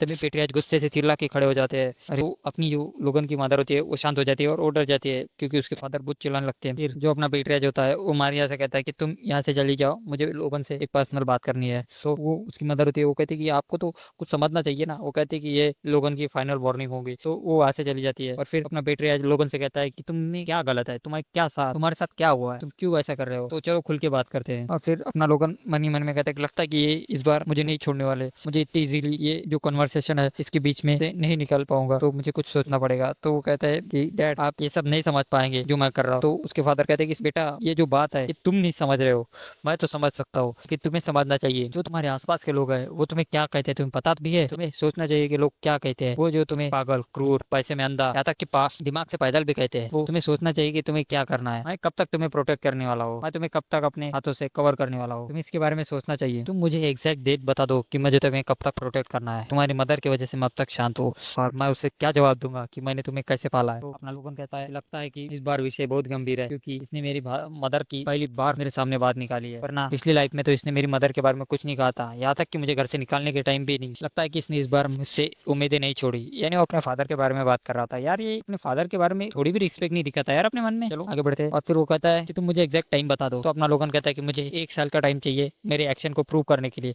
1 साल के बाद मैं आपको मेरे सारे कामों के बारे में सब बता दूंगा कि मैं क्या कर रहा हूँ और क्या करने वाला हूँ। तो हमें उसके फादर का आंसर तो नहीं दिखाया जाता, सीधा टाइम स्किप दिखाया जाता है। फिर हमें एक्सपेक्ट करके बताया जाता है कि पेट्रियाच अकेले बैठे हैं और वो पूछते हैं कि फेवर ये अपने फैमिली के बीच में कैसे आ गया। अपनी माँ बैठे यानी अपने लोगों ने उससे 1 साल के लिए फेवर मांगा है कि मुझे मेरे मत अपनी मर्जी से जीने दो यार। फिर वो अपनी वाइफ से बात कर रहा था अपने मन ही मन में कि रीना, हमें बताया जाता है उसकी वाइफ का पहले वाइफ का नाम रीना था, यानी लोगन की मदर का नाम। वो सोचता है कि रीना, मैं अपने बच्चे को सही तरीके से बड़ा नहीं कर पाया, वो अपने फादर से फेवर मांग रहा है, इससे बड़ी दुख की बात क्या हो सकती है। लेकिन मुझे लगता है कि एक साल बाद अगर लोगन अपनी वर्थ प्रूफ नहीं कर पाया तो मुझे एक फादर को साइड में रख के एक पीटरेज की तरह सोच के वो फैसला लेना ही पड़ेगा। मैंने तो तुम्हें उसे प्रोटेक्ट करने का और अच्छी तरह से पाल पोस के बड़े करने का प्रॉमिस किया था तुमसे, लेकिन मैं वो सब नहीं कर पाया। फिर हमें थोड़ी देर बाद का सीन दिखाया जाता है जहाँ लोगन बहुत खुश होता है। वो रोनियन से कहता है कि वाह रोनियन, तुमने अपना पुरसोरा वो वेक कर लिया। और फिर रोनियन कहता है कि हाँ, मुझे लगा ही था तुम इसे देखकर पहचान ही जाओगे जल्दी से। फिर लोगन कहता है कि 14 साल की उम्र में पुरसोरा को अवेक करना, तुम एक सच में जीनियस हो। फिर हमें रोनियन बोलता है कि ये सब तो आपकी वजह से हुआ है, क्योंकि जब मैं आपसे मिलने आ रहा था तब उन नाइट ने मुझे रोक लिया था। और फिर उनकी नाइट की तरफ देखता है और फिर रोनियन की तरफ देखता है और फिर सोचता है कि शायद से इनके साथ फाइट करने में अपने रोनी ने ये पुरसोरा अवेक कर लिया है। और फिर उसे शाबाशी देता है और वो कहता है कि लगता है कि तुमने इन्हें अच्छे से सबक सिखाया है। और फिर अपना लोगन कहता है कि अगर शायद से मैं इसे कुछ अच्छी सी टेक्निक इसे सिखा पाया तो शायद से फ्यूचर में और स्ट्रांग हो सकता है। और फिर हमें कुछ दिन बाद का सीन दिखाया जाता है जहाँ अपना मैनेजर लोगन का वेट कर रहा होता है। और फिर अपना मैनेजर कहता है कि अरे डॉगी चैन, सॉरी मैनेजर नहीं डॉगी चैन, इसका नाम डॉगी चैन है। तो अपना जो लोगन है वो आता है और कहता है कि डॉगी चैन मैं आ गया। तो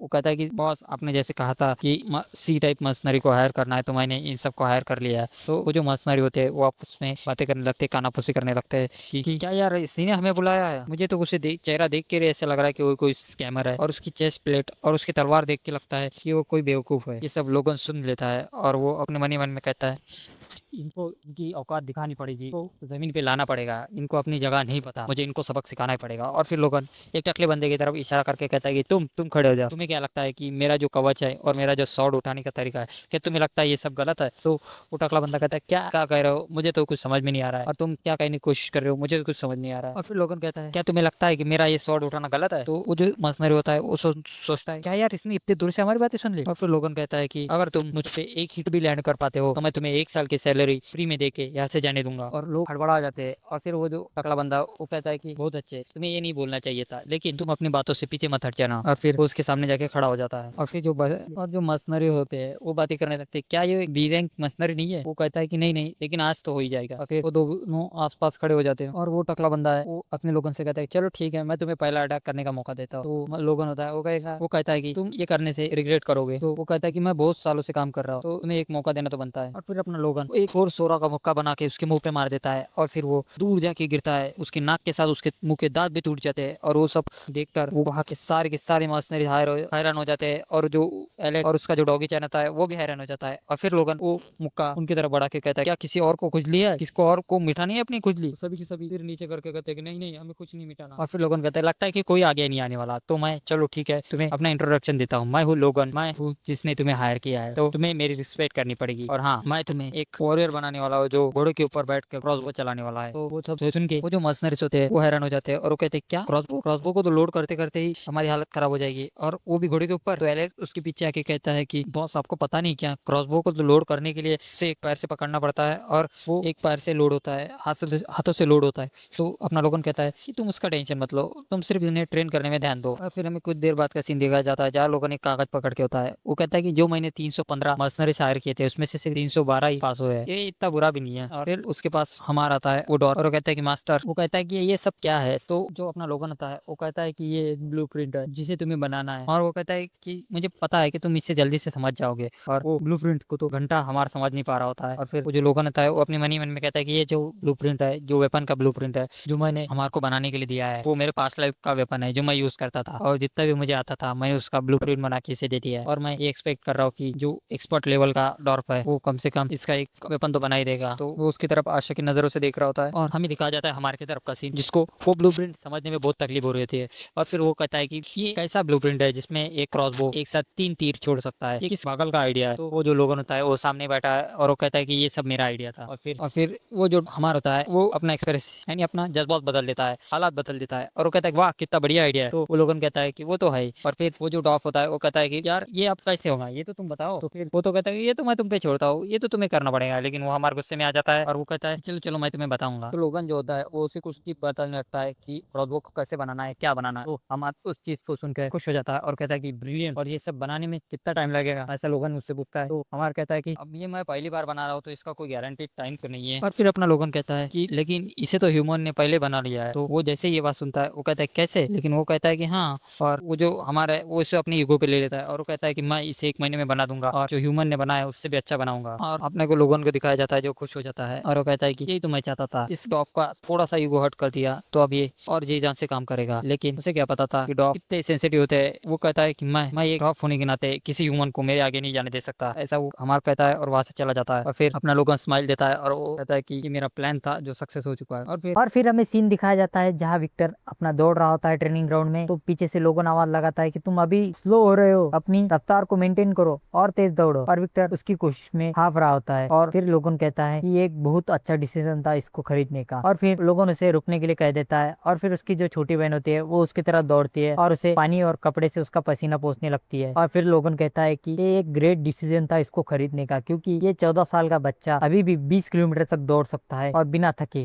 ये उसके ग्रेट टैलेंट की। और लोगन कहता है कि विक्टर को किसी भी चीज की आस नहीं है और किसी भी चीज की नीड नहीं है, बस खाना पानी और अपनी बहन की दाएं। और हमें बताया जाता है कि लोगन कह रहा होता है कि जो विक्टर है उसने अभी तक कोई डिमांड नहीं रखी है। और भी लोगन कहता है कि मुझे ऐसा लगता है कि जो विक्टर है वो फ्यूचर में जो नोबल स्लेयर बना है, यानी जो नोबल को मारने वाला एक खूंखार ऐसा असैसिन बना था, वो उसके साथ जो घटना हुई थी उसके वजह से हुआ। उसकी बहन की मृत्यु के बाद वो वैसा बिहेव करने लगा और उसी के कारण उसने नोबल्स को मारना शुरू कर दिया। और फिर अपना लोगन विक्टर से कहता है कि चलो अब जो ब्रेक होता है ओवर होता है और चलो ट्रेनिंग पे वापस आ जाओ। और फिर उसकी तरफ एक स्वॉर्ड फेंकता है और कहता है कि अब तुम ग्रैंडिया किंगडम की स्वॉर्ड टेक्निक सीखोगे जो यहाँ के नाइट बेसिक सीखते हैं। और फिर अपने लोगन ने एक लकड़ी की तलवार से एक ब्रूटल स्ट्राइक किया जिसकी वजह से जो हवा थी वो तक बीच से कट गई है। और फिर अपना लोगन उस विक्टर की तरफ देखता है, लेकिन विक्टर को तो इसका घंटा फर्क नहीं पड़ता है और वो सोच रहा होता है। और अपना विक्टर सोचता है कि अगर मुझे खाना पीना और मेरी बहन की सुरक्षा था इसकी वजह से मुझे ये सब भी करना पड़े तो मैं सब करने के लिए तैयार हूँ। और फिर वो अपने होठ बीचता है और उससे खून निकल आता है और फिर वो सोचने लगता है और फिर वो एक स्ट्राइक करता है जैसे ही लोगन ने किया होता है वैसे ही हूबहू विक्टर भी कर देता है। और फिर लोगन उसकी तरफ देख के सोचता है कि यार मैंने सिर्फ इसे एक ही बार ये चीज सिखाई है, मैंने सिर्फ इसे एक ही बार डेमोन्स्ट्रेशन करके दिखाया है और इसने परफेक्ट वैसा ही कॉपी कर लिया, ये बहुत ग्रेट है। और फिर लोगन ने कहा कि ये तो रॉन भी अपनी इतने परफेक्टली नहीं कर सकता जो एक बार में इसने देख के कर लिया है। तो वो अपने विक्टर से कहता है कि अगर तुम अपना स्टेमिना बढ़ा लो और ये जो स्विंग है इसे कंटिन्यूअसली 1000 बार कर लो परफेक्टली तो तुम एक नाइट बन सकते हो। फिर अपने विक्टर ने लोगन की तरफ चमकती हुई आशा की नजरों से देखा और कहा क्या ये सच है? तो लोगन ने कहा हाँ ये सच है, अगर तुम्हें कुछ भी चाहिए हो तो रिक से मांग लेना ट्रेनिंग के लिए। तो चलो आज के लिए बस इतना ही। लेकिन वो कहता है अगर तुम्हें कुछ भी लगा तो रिक से मांग लेना ट्रेनिंग के लिए। और वैसे ही विक्टर कहता है कि मुझे कुछ भी नहीं चाहिए। तो अपना लोगन कहता है श्योर तुम्हें कुछ नहीं चाहिए? और वो कहता है कि हाँ मुझे और कुछ नहीं चाहिए, सिर्फ तुम मेरे सिस्टर का ध्यान रखना। तो लोगन कहता है ठीक है कोई बात नहीं। तो अपना लोगन मन ही मन में कहता है कि विक्टर शायद से अभी वॉर के लिए तैयार ना हो, लेकिन वो आगे चलकर हमारे मैग्नुअल फैमिली के लिए बहुत बड़ा एसिड बन सकता है, यानी बहुत बड़ा काम का बंदा बन सकता है। और जो मेरे मर्सनरीज है और जो मेरा बो और एरो है उस पे भी मैं ज्यादा रिलाई नहीं कर सकता, मुझे और भी कुछ प्रिपरेशन करनी पड़ेगी वॉर के लिए। फिर हमें थोड़ी देर बाद का सीन दिखाया जाता है जहाँ अपना लोगन पेट्रियास के रूम में आ चुका होता है और उन्हें कह रहा होता है कि मुझे नाइट ऑर्डर को ज्वाइन करना है और उनकी ट्रेनिंग को ज्वाइन करना है। तो उसके पेट्रियास कहते हैं क्या तुम नाइट ऑर्डर की ट्रेनिंग को ज्वाइन करना चाहते हो? तो उसका बेटा कहता है कि यस सर मैं नाइट ऑर्डर की ट्रेनिंग को ज्वाइन करना चाहता हूँ। और हमें थोड़ी देर बाद का सीन दिखाया जाता है जहाँ एक कैप्टन चिल्ला रहा होता है और हमें बताया जाता है इसका नाम जो होता है हेनिकल। यार इसका नेम बहुत, यार इसके नेम क्यों इतने कठिन कठिन होते हैं यार, ये कोरियन मानवा ऐसी होती क्यों है यार? अगर तुम्हें भी ऐसा नेम्स बहुत कठिन लग रहे हो तो प्लीज मुझे कमेंट में जरूर बताना। तो चलो आगे बढ़ते हैं, हम इसे कैप्टन ही बुलाएंगे। और फिर वो कैप्टन कहता है कि आज से हमारे यंग लॉर्ड अपनी ट्रेनिंग को ज्वाइन करने वाले हैं। और फिर वो जो नीचे के नाइट्स होते हैं वो विस्पर करने लगते हैं कि ये जो लोगन है वो नाइट ट्रेनिंग को ज्वाइन कर रहा है, लेकिन वो इस चीज से हैरान नहीं होते कि वो लोगन नाइट ऑर्डर ज्वाइन कर रहा है। वो इस चीज से हैरान होते हैं कि अब इसने जब उस मोटे नाइट को हराया और फिर अब ये इस नाइट ट्रेनिंग को भी इतने हल्के में ले रहा है, इसे क्या लगता है कि ये भी इसे भी पार कर लेगा और ये भी इसके लिए हलवा है। और फिर जो कैप्टन होता है अचानक से ये कैसे हो गया। और फिर हमें फ्लैशबैक का सीन दिखाया जाता है जहाँ वो अपने पेट्रियस से बात कर रहा होता है कि ये क्या कह रहे हैं आप, क्या हमारे यंग लॉर्ड हमारी ट्रेनिंग को ज्वाइन करना चाहते हैं? और फिर वो कैप्टन कहता है कि ऐसा नहीं हो सकता। दूसरे नाइट्स ये सुन के खुश नहीं हो गए। तो वो कहता है पेट्रियस कहते हैं कि मैं ये नहीं चाहता कि तुम उसे स्पेशल ट्रेनिंग दो, उसे स्पेशली ट्रीट करो, कि उसे आसान काम बताओ, तुम उसे तड़पाओ, तुम उसे ऐसा काम दो कि उससे ऐसा लगे कि ये नाइट ट्रेनिंग कोई मजाक नहीं है और तुम उसे ऐसा महसूस कराओ कि ये जो हम लोग कर रहे हैं ये नाइट ट्रेनिंग में, ये कोई मजाक नहीं है और नाइट कोई मजाक की चीज नहीं है। फिर हमें प्रेजेंट का सीन दिखाया जाता है जहाँ पे अपना कैप्टन सिर पे हाथ रख के सोचने लगता है यार पेट्रियाज ने तो ये कह दिया कि इसको स्पेशल ट्रेनिंग यानी स्पेशल ट्रीटमेंट मत दो, उसे जैसा नाइट ये करते हैं वैसा ही ट्रीटमेंट दो, लेकिन ये मेरे लिए करने के लिए बहुत हार्ड है। और फिर वो लोगन जो होता है वो देख लेता है कि अपना नाइट जो कैप्टन है नाइट्स का वो परेशानी में है और वो कहता है कि कैप्टन आप कुछ परेशानी में दिख रहे हैं, आप मुझे लगता है कि आप मेरी वजह से परेशान हैं। और वो कहता है कि अगर मैं एक हफ्ते के अंदर अगर कोई भी छुट्टी लेता हूँ या फिर कुछ भी गलत करता हूँ तो आप मुझे इस कैंप से निकाल देना कैप्टन। और फिर हमें कैप्टन का सीन दिखाया जाता है कैप्टन की तरफ का, वो कहता है कि ठीक है। और फिर वो अपनी इविल हंस के कहता है कि देख लेना लोगन, मैं इस नाइट की ट्रेनिंग को 3 गुना हार्ड करके तुम्हें इस एक हफ्ते में दिखाऊंगा। और फिर हमें ट्रेनिंग का सीन दिखाया जाता है जहाँ एक नाइट को अपने ऊपर लेके दौड़ रहा होता है और वो कह रहा होता है कि ये कैसे ट्रेनिंग है यार। तभी कैप्टन ऊपर से चिल्लाता है और फिर वो चिल्लाने लगता है कि क्या तुम इतने से ही थक गए, अबे बहन के पकड़ो, जब तुम्हारा जो घोड़ा है जब तुम्हें अपने ऊपर बैठा के दूर तक लेके जाता है, तुम्हारा वजन सहता है, तब उसे कैसा लगता होगा। तो सोचो, ये सोचो कि तुम एक घोड़े हो और इन्हें लेके भागो, चलो भोसड़ी के हो यहाँ से, जल्दी जल्दी भागो। यानी वो गाली नहीं देता यार, गाली तो मैं ही दे रहा हूँ। मुझे कमेंट में बताना कि यार मैं गाली वगैरह दूं कि नहीं दूं इसमें यार। अगर तुम्हें पसंद ना है तो प्लीज कमेंट में बोल देना, आगे से मैं गाली वगैरह कुछ नहीं दूंगा। और अगर कॉपीराइट का कोई इशू आया तो भी मैं गाली नहीं दूंगा। चलो वीडियो को आगे बढ़ाते हैं। और फिर उनके जो नाइट्स होते हैं वो कहते हैं क्या बकवास है यार, मुझे क्या पता था जब हमारे कैप्टन ने कहा था कि फुल आर्मर पहन के आना, और मुझे क्या पता था कि ये ट्रेनिंग वो फुल आर्मर के साथ कराने वाले हैं। और वो अपने लोगों को कोसने लगते हैं कि ये सब ट्रेनिंग वो लोगन की वजह से हमें करनी पड़ रही है। और फिर हमें बोलते वो बताया जाता है कि लोगन वो तो शायद से कहीं और पीछे होगा, ये सब आपस में ऐसी बहसबाजी कर रही रहते हैं। तभी हमें पीछे से लोगों का सीन दिखाया जाता है जो एक नाइट को अपने पीठ पे बिठा के वहां से भाग के उनके आगे आ जाता है और वहां से ताप करके 2 छलांग मार के उनके आगे निकल जाता है। और फिर वो कैप्टन और उनके जो नाइट्स होते हैं वो उसकी तरफ देख ही रहते हैं। तभी वो कैप्टन कहता है कि नो वे, ऐसा नहीं हो सकता कि लोगन इन सब से आगे निकल गया। और वो आगे तो निकला ही है, लेकिन वो यहाँ से स्माइल देके गया है, ये हो ही नहीं सकता, मैं ये मान नहीं सकता। और फिर वो अपने नाइट्स की तरफ देखता है जो वहाँ पे थक हार के बैठे हुए होते हैं और वो कहता है कि ऐसा ही चलता रहा तो मेरे नाइट्स की क्या इज्जत रह जाएगी। तो वो वहीं पे कहता है सभी नाइट्स वहीं पे रुक जाओ और हम 10 मिनट का रेस्ट लेंगे। लोगन भी वहीं पे रुक जाता है और फिर अपना कैप्टन लोगन के पास जाता है और कहता है कि यंग मास्टर आप कैसे हो, आप बताइए अगर आपको तकलीफ हो तो। और वो अपने मन में कहता है कि जल्दी से मुझे कहो कि ये बहुत परेशान भरा है और मुझे एक बहाना मिल जाएगा तुम्हें यहाँ से बाहर निकालने का। तभी अपना लोगन कहता है कि ये इतना भी कोई मुश्किल काम नहीं है और अगर ये नाइट ऐसी ट्रेनिंग करते हैं रोज तो ये तो बहुत कमजोर है। अगर ये